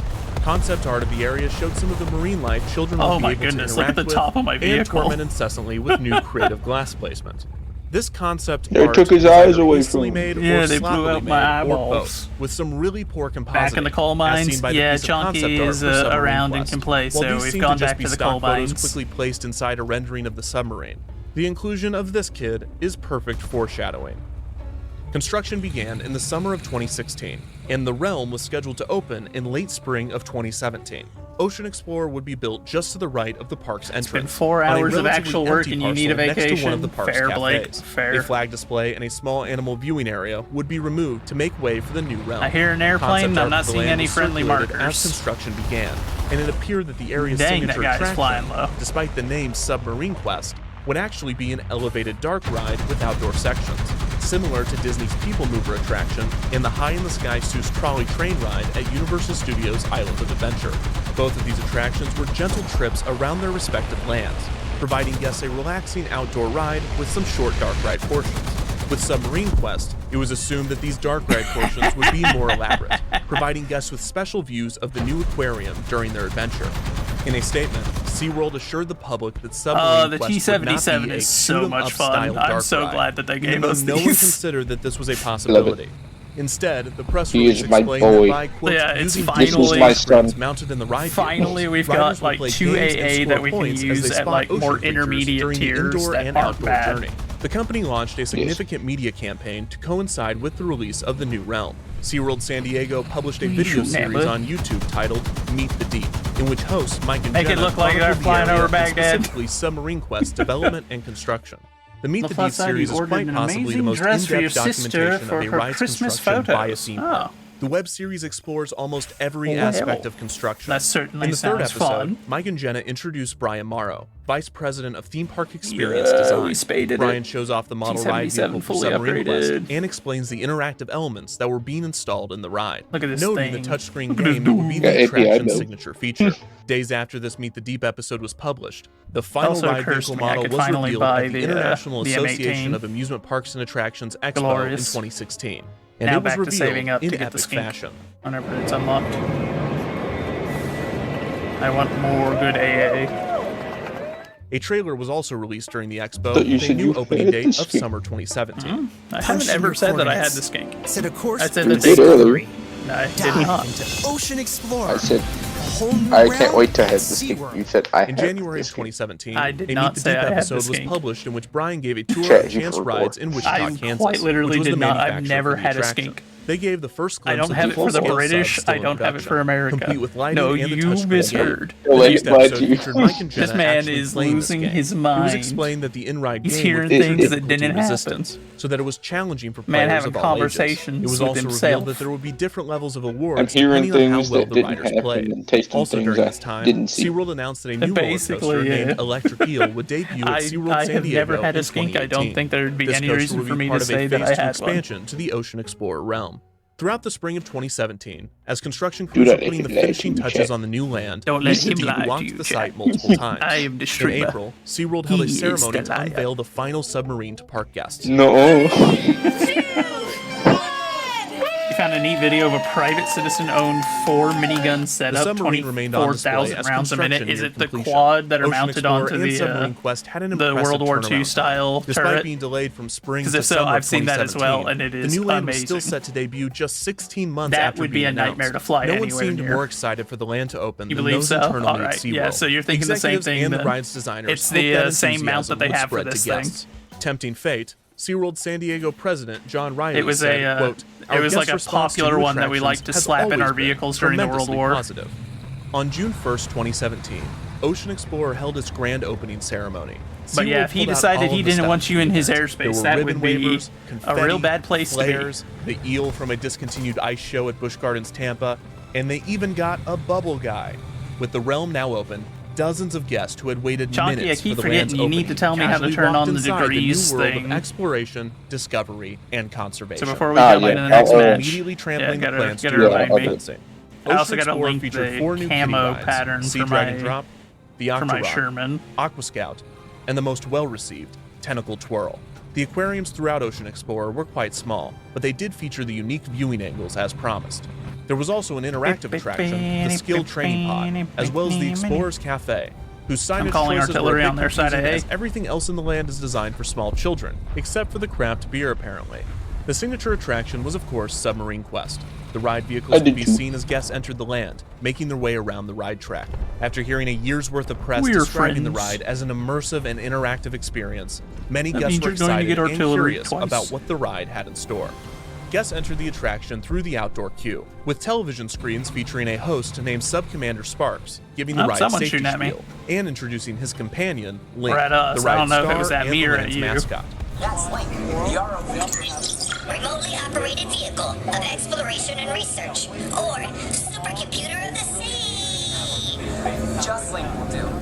A figure of Link could also be found at the realm's entrance. I'm gonna After push entering up. the loading station, guests passed by a few simple art pieces and immediately boarded their subs. There were 7 subs, each with a special name, with no clear direction or pattern. 2 of them are named after parts of a ship, axle and rudder. One of them is a fish with a first name, Macy Mackerel, and another is just a first name with a nautical adjective. There are Lovely so Bailey. many of them, As Chalky. guests sat in the ride vehicle, Sub-Commander Sparks returned to instruct riders to pull down on their lap bar, before Link joined him for the voyage. Sub-Commander Sparks told riders to tap the screen in order to release the airlock, and guests began their expedition into the majesty of the deep, blue, blinding sunlight.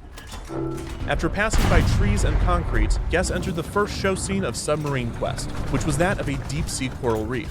This scene is supposed to be in the Twilight Zone, a zone that is so deep below the surface that sunlight cannot reach it. Of course, the ride represents this in broad daylight with 2 screens that briefly display an octopus. I was getting shot at from 3 different directions. Yeah. It's a Panzer After the IV over Twilight there. Zone was the Sunlight Zone, where guests saw eels. I'm going goodbye. Sub-Commander Sparks detects a large animal ahead, and guests begin a pursuit. Riders are able to see Link in front of them. This static figure featured a digital face that never quite synced up with the audio from the ride vehicle. The two decide to send out the Beacon Buddies on a mission. Wow, look at this genuinely amazing experience. That Aw, he knocked out my totally cannot machine gun. replicate. The Beacon Buddies find huge jellyfish and something even bigger ahead. As guests escape to the old sea pod to take a look, riders are instructed to open another hatch, despite the hatch always opening before the instruction audio is finished. Press the blue button to open the hatch. The sub then enters a sea pod full of screens Bruh. that display a giant CGI What a squid. well-modeled After a brief rock. stop in the sea pod, riders open the escape hatch and re-enter the ocean, just as the squid breaks the glass on the sea pod and releases ink. As guests I am exit in the a pod, situation. water sprays at riders. I am The in a water effect situation. was incredibly Uh-oh. inconsistent, and it is not clear whether the water was triggered by a game mechanism and only appeared sometimes, or I if it was can't simply believe an I survived unreliable that. effect. It was shot from the They left both of the died, ride vehicles, and I lived. instead of giving all of the riders took a the light Puma out mist, for you. it just hosed the rider in the front left seat. After this scene, The subs Puma take a was final coming up turn behind back you and lining to up the a loading shot. station. Yeah, During they this short were segment, both guests found pushing out me, what so type it of was explorer kinda. they were. I was There in were one of three those options: situations where it's like, Junior I'm gonna Explorer, die to one or Super the other. Explorer, and Master Explorer. No. Even though in playtesting, Mike scored Marine Veterinarian, which did not seem to be an option that made it into the final game. Guests then re-entered the loading station and exited their vehicles. There is something Submarine coming Quest down the was not road. I a don't know hit what with kind of guests, tank it and this is is. putting it lightly. In general, guests were shocked to find out that Submarine Quest was neither sub nor marine, as it took place 15 feet above the ground in the It's open a, air. Churchill. The outdoor show scenes were sparse, and the one dark ride scene was a disappointment. The ride did look better at night, as there was at least a chance of the illusion of being in the deep ocean, but sunset in the summer in San Diego is around 8 p.m., and most nights, SeaWorld closed at 9.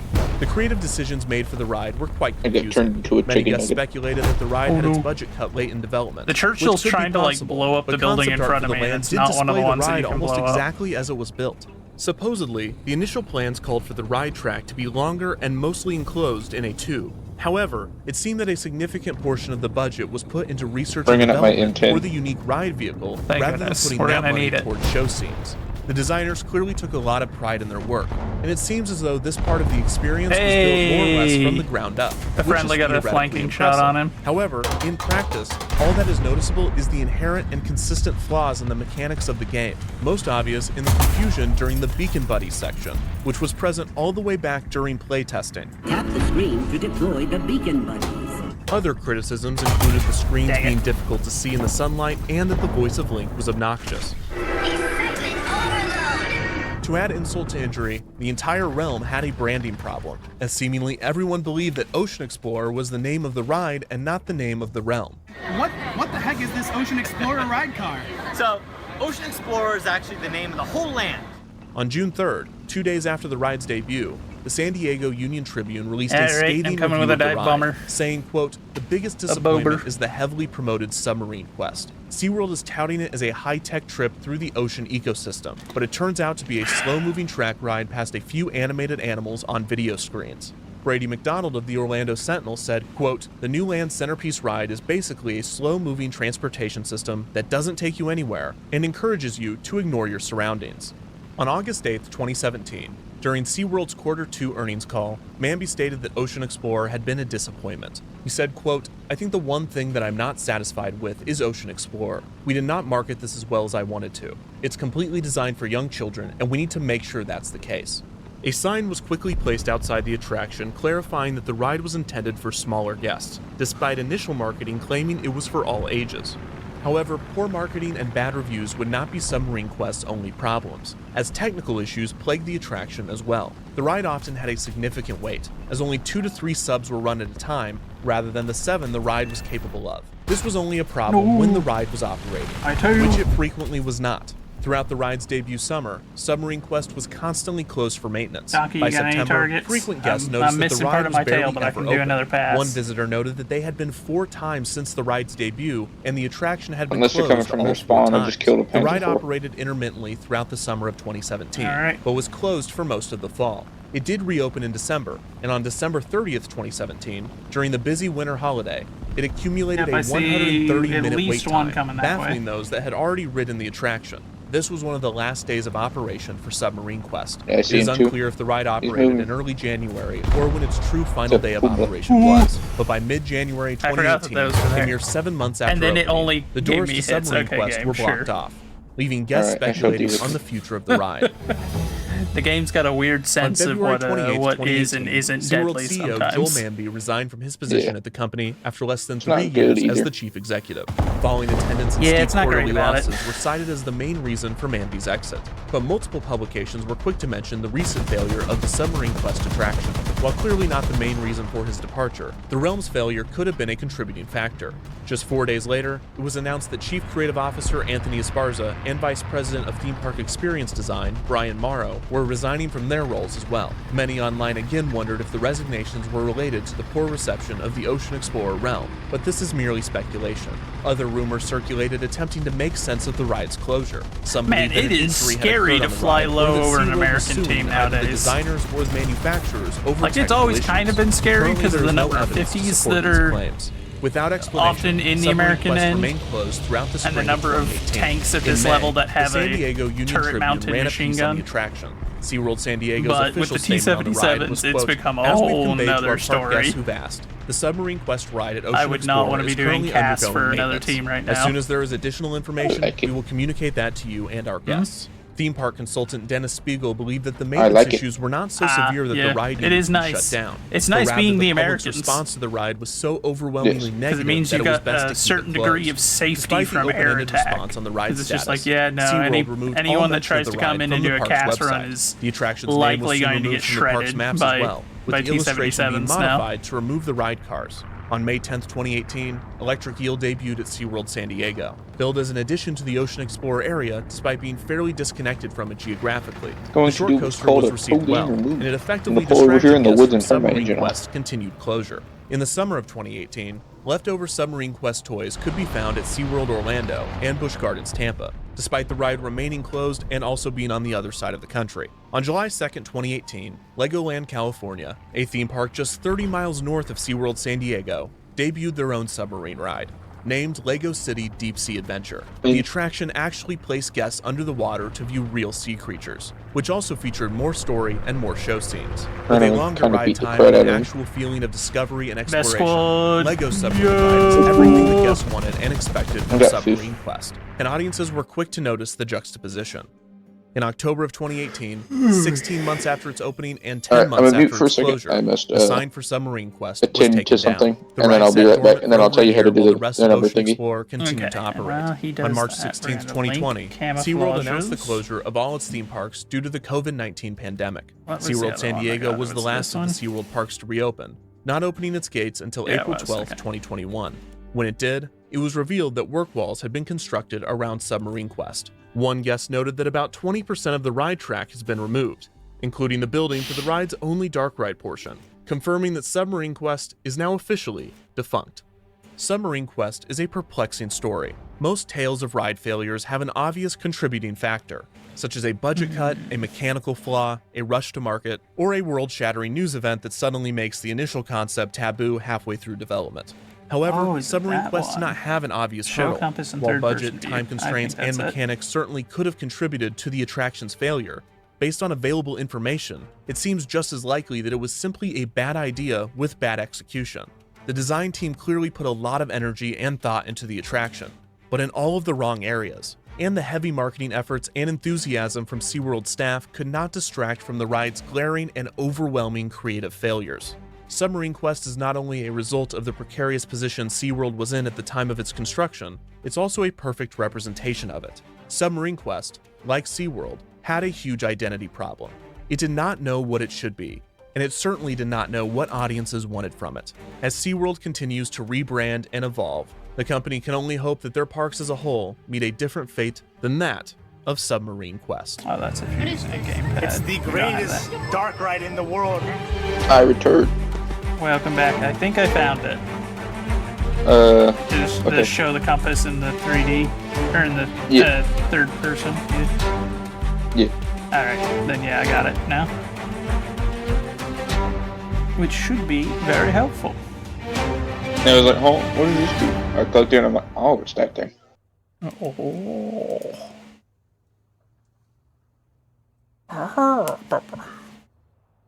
I walked by a mirror.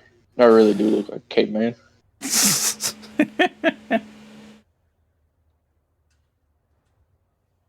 We're already back up to 214,000 after buying the Hellcat logo. 625,000. Okay, well. You want some? I wish. I wish that was a thing. Some people are like, man, I wish I could give people I sell. I have too much. Yeah. Imagine being that guy. I have too much money. Yeah, it's like I've got like 25 million SL and I don't have anything unlocked right now that I can buy, so what do I do with it? Children of all ages and in all parts of the world, and gave the people outside And then I'm the just over South here their like, first I knowledge got of like these beloved animal 1,000 legends told on after the buying that plantations aircraft by the old earlier. Negro storytellers Send help. who had been handing them down from generation to generation. Later in the program, we're going to visit Uncle Remus and listen to one of his stories.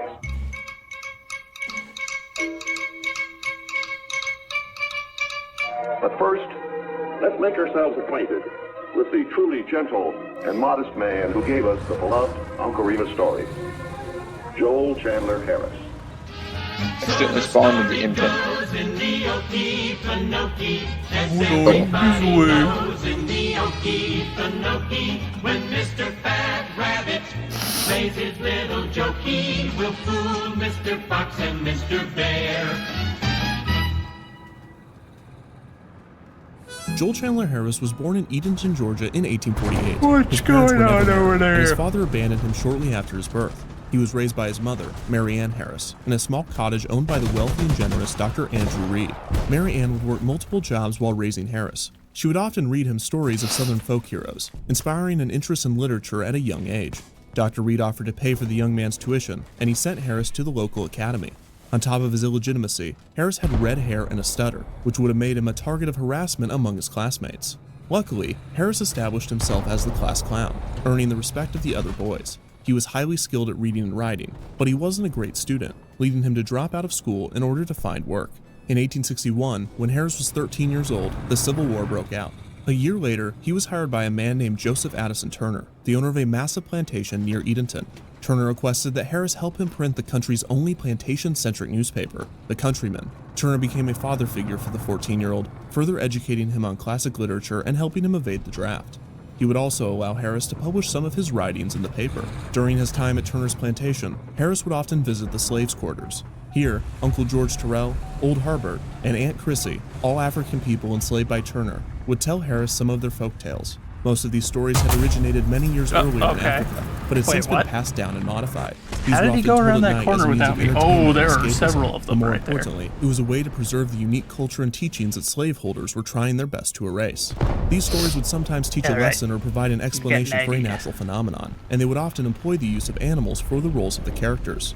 Harris latched onto these stories, and even more so, the storytellers. He felt that he had a connection with the enslaved people because of the hardship he had endured for the way he looked and sounded, despite, in reality, their plights being incomparable in every sense of the word. After the war, Harris would go on to write for several publications. Most notably, in 1876, Harris was hired to write for the Atlanta Constitution. He wrote as an advocate for racial reconciliation and was considered a progressive writer for his region. More notably, Harris began writing a series of short stories for the paper, referred to as the Uncle Remus Tales. Harris recounted the stories told to him by the storytellers that he met on Turner's plantation, combining them into the character Uncle Remus, a kind-hearted, exuberant storyteller that told the tales of a trickster rabbit named Brer Rabbit.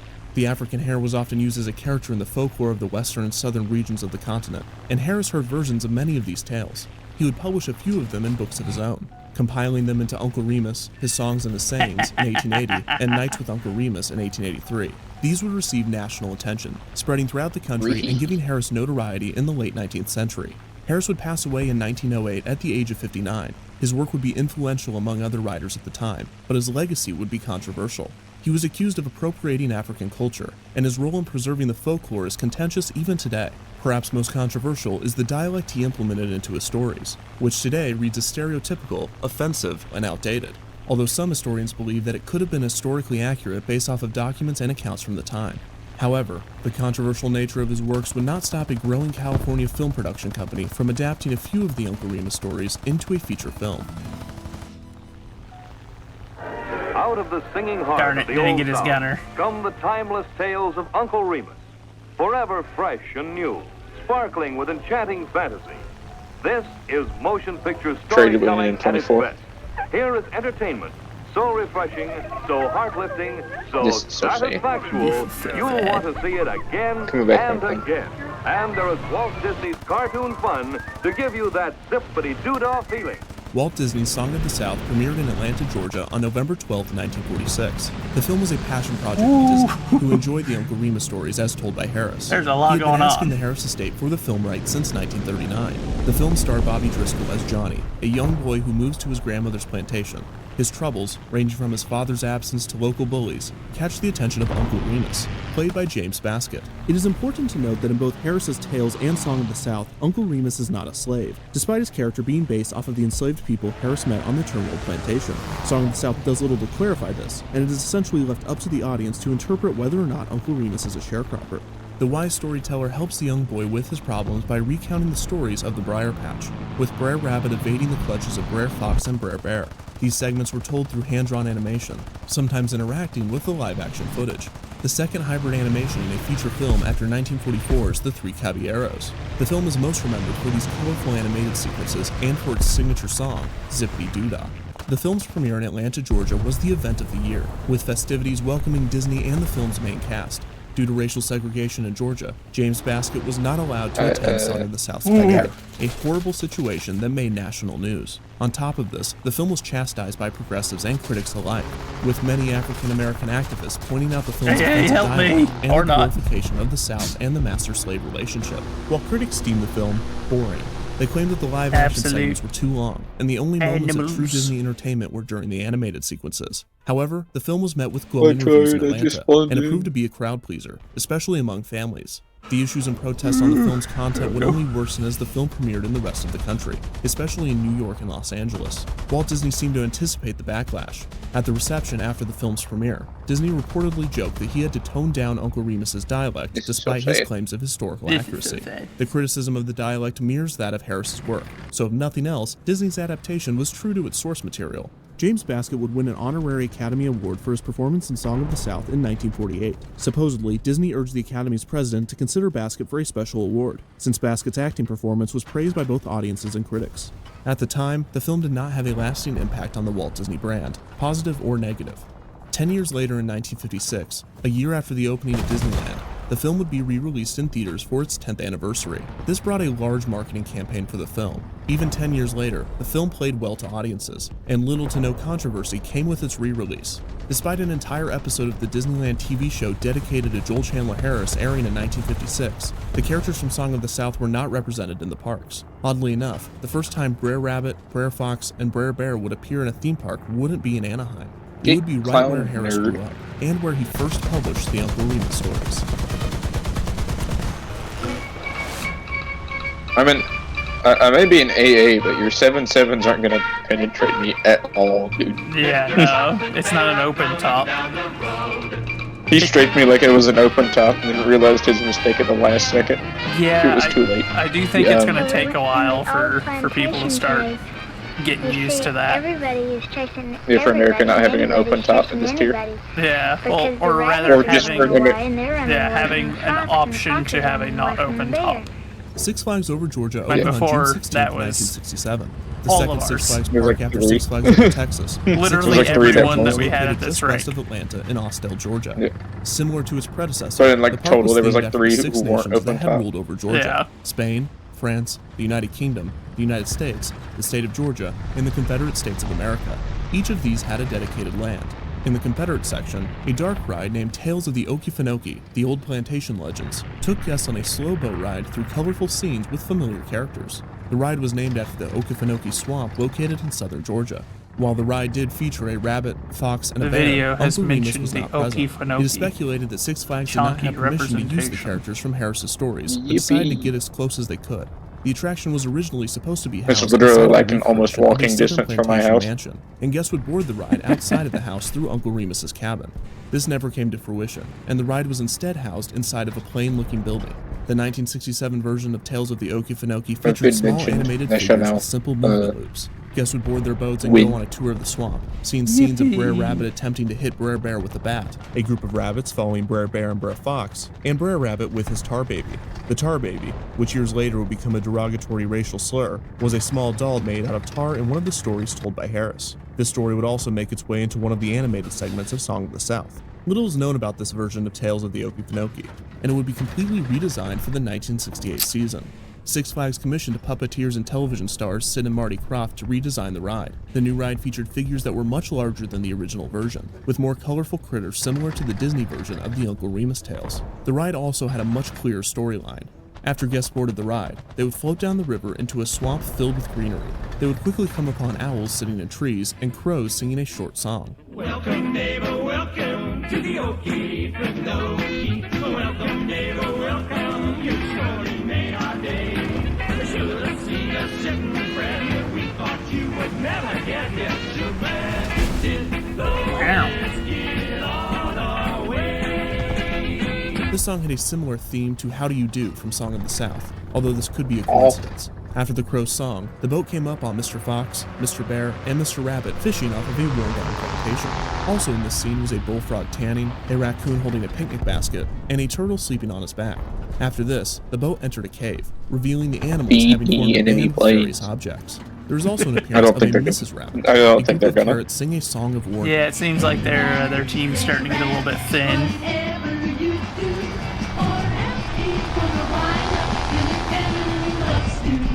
Mr. Fox and Mr. Bear are seen holding a sack with Mr. Rabbit inside. However, in the next scene, the Parliament of Owls can be seen circling above Mr. Fox and Mr. Bear, holding a bedsheet to make it appear as a ghost. Mr. Rabbit escapes as Mr. Fox and Mr. Bear are distracted by the terrifying spirit. Mr. Rabbit's escape is confirmed by a scene of the Happy Rabbit family. Mr. Rabbit is milking a cow, while a few of the younger rabbits have made small, ugly puppets of Mr. Bear and Mr. Fox. The crows return to sing another song of warning. A non-pen on the side of a Panzer's turret. Are you a hit? The boat then enters a windy cave, and a blacklit scene of Mr. Fox that and Mr. Bear man stashing explosive and weapons reveals their next exceptionally plan, lucky. to murder everyone. The two fire rifles at the boat as it passes. As the ride vehicle exits the cave, it floats under a fallen tree, with Mr. Bear and Mr. Fox at the top holding red lanterns and yelling, Beware, beware, go back. The boat then follows a sharp decline, causing a splash. The next scene is even more horrific. A thunderstorm looms above guests as lightning strikes and wind howls. A tree with an evil face falls toward the boat. Owls, less friendly than before, eye the boat from the trees as rattlesnakes swing at the passengers. Closer to the boat, alligators chomp at guests. The boat heads into what looks like brush, but it is quickly revealed to be the briar patch, alleviating the tension as guests pass by a scene of the rabbit family at Christmas, slicing into a large roasted carrot. The children are singing a unique carol. Gnocchi, Pinocchi, is an old hokey pokey. Gnocchi, Pinocchi, is the pride and joy of the dear old South. Black-eyed peas and shut my mouth. The boat exits the briar patch to clear skies and Mr. Fox and Mr. Bear in the swamp, covered in frogs. The final scene shows Mr. Rabbit hanging a hornet's nest on a pole over Mr. Fox and Mr. Bear, who are running from the swarm. The rest of the family and the other animals are having a carnival, and everyone sings the Okefenokee's national anthem. Gnocchi, Pinocchi, is an old hokey pokey. But don't let that fool you. There's a lot she can fool you. The final character is Mrs. Rabbit, who exclaims, Bye now. Y'all hurry back, you hear? The boat enters a diamond mine and exits the ride. The updated version of the ride was impressive and elaborate. The settings were dense, and the storytelling techniques implemented in the ride rivaled those found at Disneyland. The attraction became a favorite among guests at the park, especially among those that preferred tamer Kicking off rides. a domination The ride was also right a out the favorite among gate. That teenagers is looking for a dark, secluded place to revisit We both are like, classic why? tales of Joel Yeah. Chandler Harris. Tales of the Okefenokee also brought Sid and Marty Krofft into the world Well, of I theme guess if parks, we win, and the we two would get open money. their own indoor amusement Yeah, park. if we The World do of it, Sid and we Marty get Krofft, some extra in Atlanta, pay, so- Georgia, less than a decade after working I on appreciate Tales him of the doing it, but Okefenokee. I don't know why he Unfortunately, did The it. second version of Tales of the Okefenokee would only last 13 seasons at Six Flags Over Georgia, closing at the end of the 1980 season. The crude animated figures Bro, had a short somebody is lifespan, playing War and the Thunder ride while they're quickly at school? deteriorated, with fewer and What the fewer heck? effects operating. Some of the figures, such as a few of the singing carrots, were removed. Man, they're really on that grind. The humidity that accumulated I hope that's in the not show someone on building our is taking team. a toll on the ride's mirrors It is. and the fur of the Dag figures. nabbit. And guests jumping off of the slow-moving boats would often steal things such as the clothes of the We will characters. lose and in one a instance, player the at rabbit's some point. marionette of Bert Yeah, that Bear. guy is The audio basically department for the not entire park was located right going to behind be the walls of the likely Christmas to scene, contribute which had much a of very short anything. audio loop on the Rabbit family's Christmas song. Supposedly, this drove the audio technicians crazy, and they eventually just turned off the song, leaving that section of the ride silent. Perhaps the biggest reason for the attraction's downfall was a fire in its last season of operation. One of the singing carrots went up in flames due to an interior coil rapidly heating after the data machinery inside got stuck. Got This engine destroyed noises the over entirety here. of the singing carrot scene. and the flames encroached on the surrounding scenes as well before it could be put out by park employees. In order to fill the space left by the fire, singing watermelons from the end of the ride were moved to the beginning, but this was merely a quick fix. The fire was the final nail in the coffin for the ride, and Six Flags made plans to replace it in the off-season in late 1980 and early 1981. In order to do this, they commissioned the Lark Amusement Ride Design Company and former Imagineers Gary Goddard and Albertino to completely redesign the ride. The only thing that would remain was the track and water systems. The rest would be completely destroyed. The figures were ripped from their place, mangled, and placed in the garbage. A few of the murals were given to a local theater company, and the neon lighting effect from the storm scene was planned to be one of my reused in the new intelligence ride, targets. but construction crews accidentally broke it during the conversion. The ride building was bulldozed, and Tales of the Okefenokee was completely leveled, with only a few elements of the track layout and ground floor remaining. The construction crew worked throughout the off-season to create the ride's replacement, to be named the Monster Plantation. Incredibly, they were able to complete the ride before Six Flags Over Georgia's 1981 operating season. The new ride took guests on a boat ride through a southern plantation house filled with animatronics of monsters, some friendly and some scary. The ride would last until the end of the 2008 operating season, ending its 28-year run at the park. Goddard would be brought back to revamp the ride, which would remain similar to the Monster Plantation, but with almost every element modernized. The new version of the ride opened in May of 2009, renamed the Monster House. It's a KV one. I While thought it Tales was a of the Panzer Okefenokee IV. no longer entertains guests today. Kind of a similar blocky concept shape. does, one that a majority of On Americans are fire, familiar my with. engine's gone. What killed you? On October 1st, Oh, no, 1977, KV7. the Magic Kingdom in the Walt Disney World Resort opened its gates to guests. An original attraction in the new that park was the shall Mickey bomb him. Mouse Revue, an animatronic show featuring numerous animatronic characters from popular I got it Disney marked. animations singing classic songs from their films. Included was a rendition of Zippity Doo-Dah sung by Brer Fox, Brer Bear, and Brer Rabbit. This would be the first prominent appearance of the characters in the parks. The very next year, Song of the South was re-released in theaters. This theatrical campaign shifted the focus of the film from the live-action storyline to the cartoon characters, prominently featured. He's the only one that's marked his Bear, intelligence and Brer over there, Rabbit right? marketing material. The film would be re-released again in 1973 as part of the 50th anniversary of Walt Disney Animation. Is he moving or no? Receive another re-release in 1980. Yes, he's this time moving to up. celebrate the 100th anniversary of Joel Chandler Harris's publishing of the Uncle Remus stories. In 1986, Song of the South would be released once again for its 40th anniversary. I was just I didn't drop my bum. I was just trying to knock his tracks. I didn't expect but the film was not utterly aging well annihilate at him. all. More critics It's than fine, ever I'll get the complained other to guy. film's problematic elements, and the dialect used by Uncle Remus no longer sparked debate of historical accuracy. Instead, it was simply deemed one of the many racist elements of what was quickly becoming Disney's most controversial film. However, even Did the you get any toughest damage critics at at the time least? couldn't help but praise the film's they don't animated matter. sequences, which were just as fun and bright Or no, as when they were I'm released asking, 40 like, years did you get a prior. crit on it? Despite the film No. as a whole being Okay. shrouded No. in controversy, the Critters of the Briar Patch were as popular as ever, and the film's award-winning song, Zippity Doo-Dah, was considered the Walt Disney Company's national anthem. This was all Harass him. great news for Walt Loader Disney and cannon Imagineering, breach. as they had been developing Ah, no, an I'm on attraction for Disneyland based off of the film's cartoon segments throughout the mid-80s. The attraction, to be named Zippity River Run, was to open in 1989.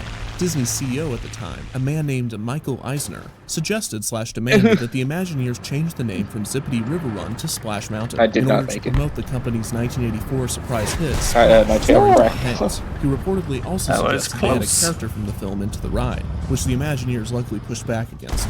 But the name change remained. I lived. Splash Mountain opened on July 17th, 1989. Despite having in my Disneyland engine Park in smacked Anaheim, by California. The ride contained one of no the reference to BTs with live-action the portions big of old film. rockets on A it. few notable differences between the film and the ride. The Brer news Frog about my taking the death place was of Uncle Remus as the greatly narrator, exaggerated. and the replacement of the car baby scene with a scene of Brer Fox trapping Brer Rabbit in a beehive.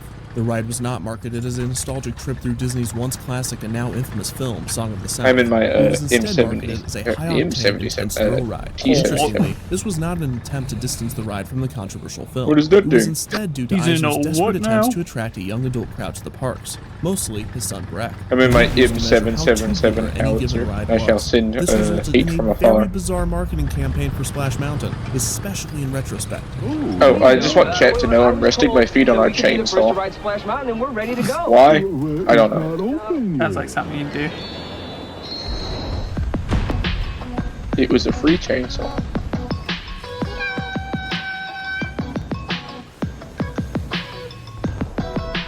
Well, you know it is a thrill when you go downhill, cause you're riding on the mountain of your own free will, and you're zipping in a flash on a daring dash down a waterfall so Got a T-34 and a Martyr moving up on this side.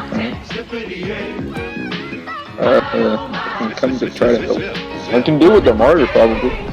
2 more Splash Mountains would open, and the Magic Kingdom in But I'm gonna be out. and in Tokyo It'll be Disneyland in 1992. This would be the last significant Song of the South related work to be released. Hey, The they get characters killed by the are in peanut parks butter and will jelly. make an occasional cameo Yep. with other classic Disney characters, and Disney will never. Or will turn down never a reason not that call plays it the, when they do the that. PBJ But other than one that, the Song peanut of the butter South jelly. has been purposefully underutilized Not by 10. companies. The film has not been released Really? in the United States I since smacked its him on 1986 the, theatrical like the re-release. low of the only home turret video and the it film has just seen have been from a non-pen. few international distributors. The most recent statement from Disney has been from CEO Bob Iger himself, who stated that the bringing film up is the quote, Helldiver. antiquated and fairly offensive, indicating that a home There is video enemy release air up. would not come anytime soon. Yeah, but there's Many also critics and public figures have several taken friendly sides on air the up, issue so of whether hopefully- Disney should release Song of the South. Some believe that Disney should release Two the film as bobers. an educational tool, Faithful, providing supplementary welcome in. materials explaining the Ryan, shortcomings and welcome in. problematic parts Faithful, of the you film. do realize Some since you're claim here, that it's I'm best to going to forget give the you a film shout out, entirely. yeah? Others claim that the actual film is not nearly as bad as some believe, and Disney's refusal to release it only worsens the public's perception of it. Despite the lack of home video releases, We have one copies of the Spitfire. film have found their way to the internet and are sometimes available for viewing. A conclusion as to just how offensive, racist, or problematic the film or Harris's work might be will certainly never be reached. I'm the and only Disney one on the may never ground over release the here film by in A. any way. This But is with not the good. available I copies am and overhead critical with literature 400 on both 500 sides of the pound bombs. argument, educating oneself Alright, is not difficult and should be encouraged, especially for Keep those clearing that are them out. fans of Splash Mountain. I'll keep The the ride is points now there. one of the most recognizable theme park rides of all time, with all 3 versions continuing to entertain adults and children alike.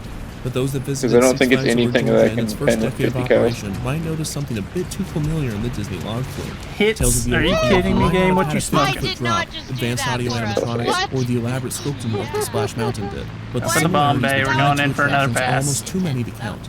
Some of Splash Mountain's elements are so similar to those of Tales of the Okefenokee that one might even think that the Disney attraction took inspiration his from the Six attention. Flags ride. Splash Mountain Yeah, was the I'm brainchild not of going to do Imagineer anything. and I'm Disney doomed. legend Tony They Baxter. cut my wing Baxter off. came up with the idea for the ride in 1983 while stuck in traffic. I got He his was track. attempting to solve 3 issues at Too bad once. he's dead. The lack of attractions in Disneyland's Bear Country, Disneyland was President Dick moited Nunes' in wish to cold have a blood. log flume in the park, and the need for a new home for the America moited Sings it. animatronics after the attraction's inevitable closure.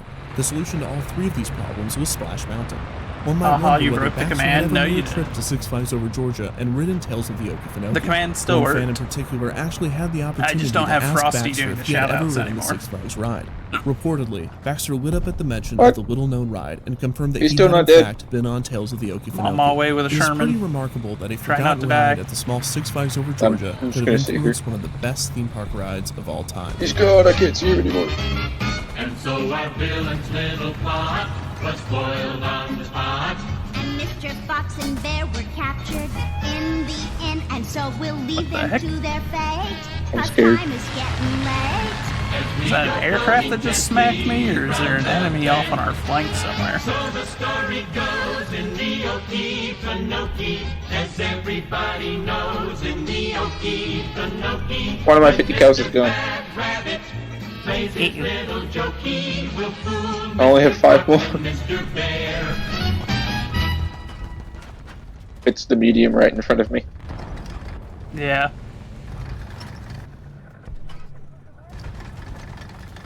I got his track.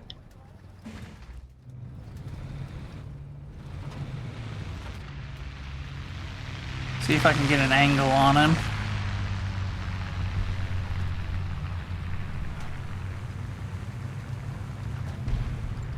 Oh, really? Yeah, you didn't mention that his attention was on me, not you. Oh. My man, don't you? Oh. How you not notice he wasn't pointing in your direction? On September 12th, I didn't know. 1984, the president of Brett. Paramount Pictures, a 42-year-old executive named Michael Eisner, resigned from his position. He had been offered Brett. a new role at another notable entertainment company, what would be acknowledged today as the highest level This at the fella. most prominent media giant in the world, Yeah. the CEO of the I don't know Walt what's Disney going on. Company, at the time, Even when was he's got, equivalent like, to the the position of a communication. captain on a sinking ship. Disney, for a multitude of reasons, Well, it's just was it's a failing, base and the company standard had just fended with off or a without vicious the mic. takeover attempt a few months prior. The sinking ship elected Eisner as its new captain. No, I was talking but about you Eisner being had bad no at plans to communicating. sail on until it was submerged. He had much bigger ideas. Oh. He was Not going to the dismantle aw. the ship and That I build it again. expect. In that spirit, he set to work revitalizing every aspect of the company. This included Disney's theme parks, namely Disneyland. The park had not had a major addition since What was that? 1979's Big Thunder Mountain me. Railroad, and 5 years after its debut, attendance was reflecting the lack of new attractions. there were various passion projects floating There's around. feeling there's artillery here, and I can't mainly stop. Discovery Bay, Yep, I'm an turning. ambitious expansion that was still on the drawing You're board and driving installed right in through progress. The lack of direction Yep, resulted don't worry in the about park's it. attendance dropping Godspeed. nearly 20% in 4 years, going from 11.5 million I can't people in believe you 1980 calmed to me, just faithful. 9.8 million Right, people in 1984, with no new attractions on the way to boost attendance. The At least solution it's not was a fairly fish. clear.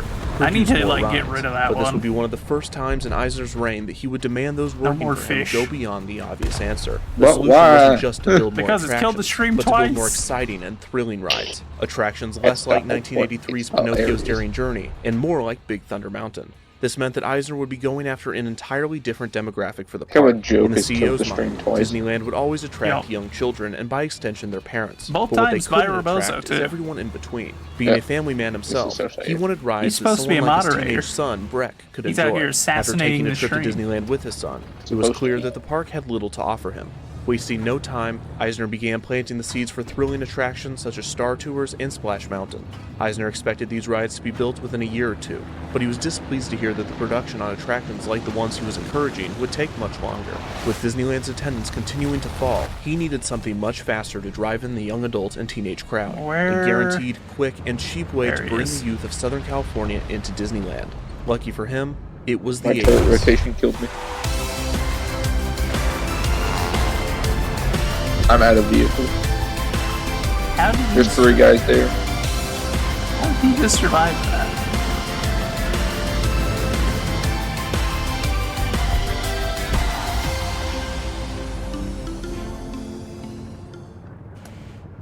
I hear enemies The everywhere. 1980s saw a revitalization on American There ain't culture's no fascination with youth and the teenage experience. Unlike the sock hops of the 50s, Splash which one. encapsulated the spirit of a generation, the teens of the 1980s had a rougher edge to them, with innocence having a shorter lifespan Alright, as Flyboy, many of calm the down. antiquated values of society changed. Flash This 2. change was best reflected in the period's music, and the birth of music television, or MTV, with more mature music finding its way into the mainstream.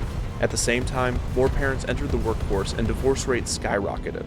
With no infrastructure to accommodate these changes, the youth of the decade was pushed outside of their parents' watchful eye and into a new world catering to the adolescent. The generational experience was the subject of countless coming-of-age films, and companies took notice of a seemingly new demographic to market toward. Theme parks especially saw the opportunity to attract the generation with an abundance of independence and free time. While thrill rides were appealing to teens, there wasn't any cheaper or easier way to bring in the youth of the day, later dubbed the MTV generation, than with music.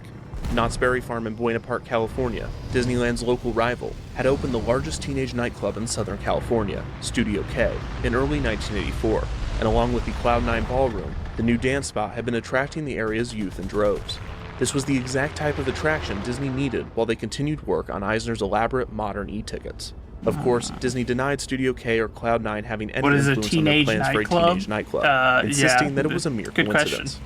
In early 1985, Not a thing Steve anymore. Carroll, the manager of Disneyland Show and Operations, sat at a Chinese Oh, no, restaurant, not illegal. brainstorming It ideas doesn't to break any fulfill laws. Eisner's decree. He flipped over As the long as placemat it's not in front of him, serving alcohol. jotting down an idea for a teen nightclub at Disneyland. And this is The made club by was to be Disney, called so it Galaxy, wasn't gonna and it be would take serving the place alcohol. of the Tomorrowland space stage, which was currently showing the 3D film Magic Journeys. Speaking of that, Carroll thought the space could be better the used as town a over sci-fi for me doesn't dance area allow for teens and adults. the building of Unfortunately, the space was nightclubs or any earmarked for one of places like Eisner's that young adult attractions. anymore. They have to be in a 3D film pre-existing starring building that Michael was already Jackson, built for named that. Captain Yeah, EO. you told me This about would that transform before. the outdoor space stage Yeah. into an indoor 4D theater. And there's Despite only the one roadblock, of the those idea of a left. teenage nightclub was well received, probably because And the there was already a entire proven town. model right down the street. And it's but been there regardless, since, like, it the was 20s. perfect project to begin Nice. the revitalization of the parks. Carroll and his team And, got to work I developing doubt a it'll be there nightclub for too much teens. longer. In order to set Yeah, the I venue mean, apart from the others in the area, keeping a building team designed together the most since the high-tech club they 20s could is, realistically build, is relying a on difficult techniques task. typically used in large concerts Doubly rather so than if you're simple not a discotheques. particularly The club was to profitable be named business that can afford Videopolis, the and it would maintenance. utilize over 70 screens, Yeah. 2 large screens on either side of the main stage, with an array of smaller screens making up a mosaic throughout the rest of the stage.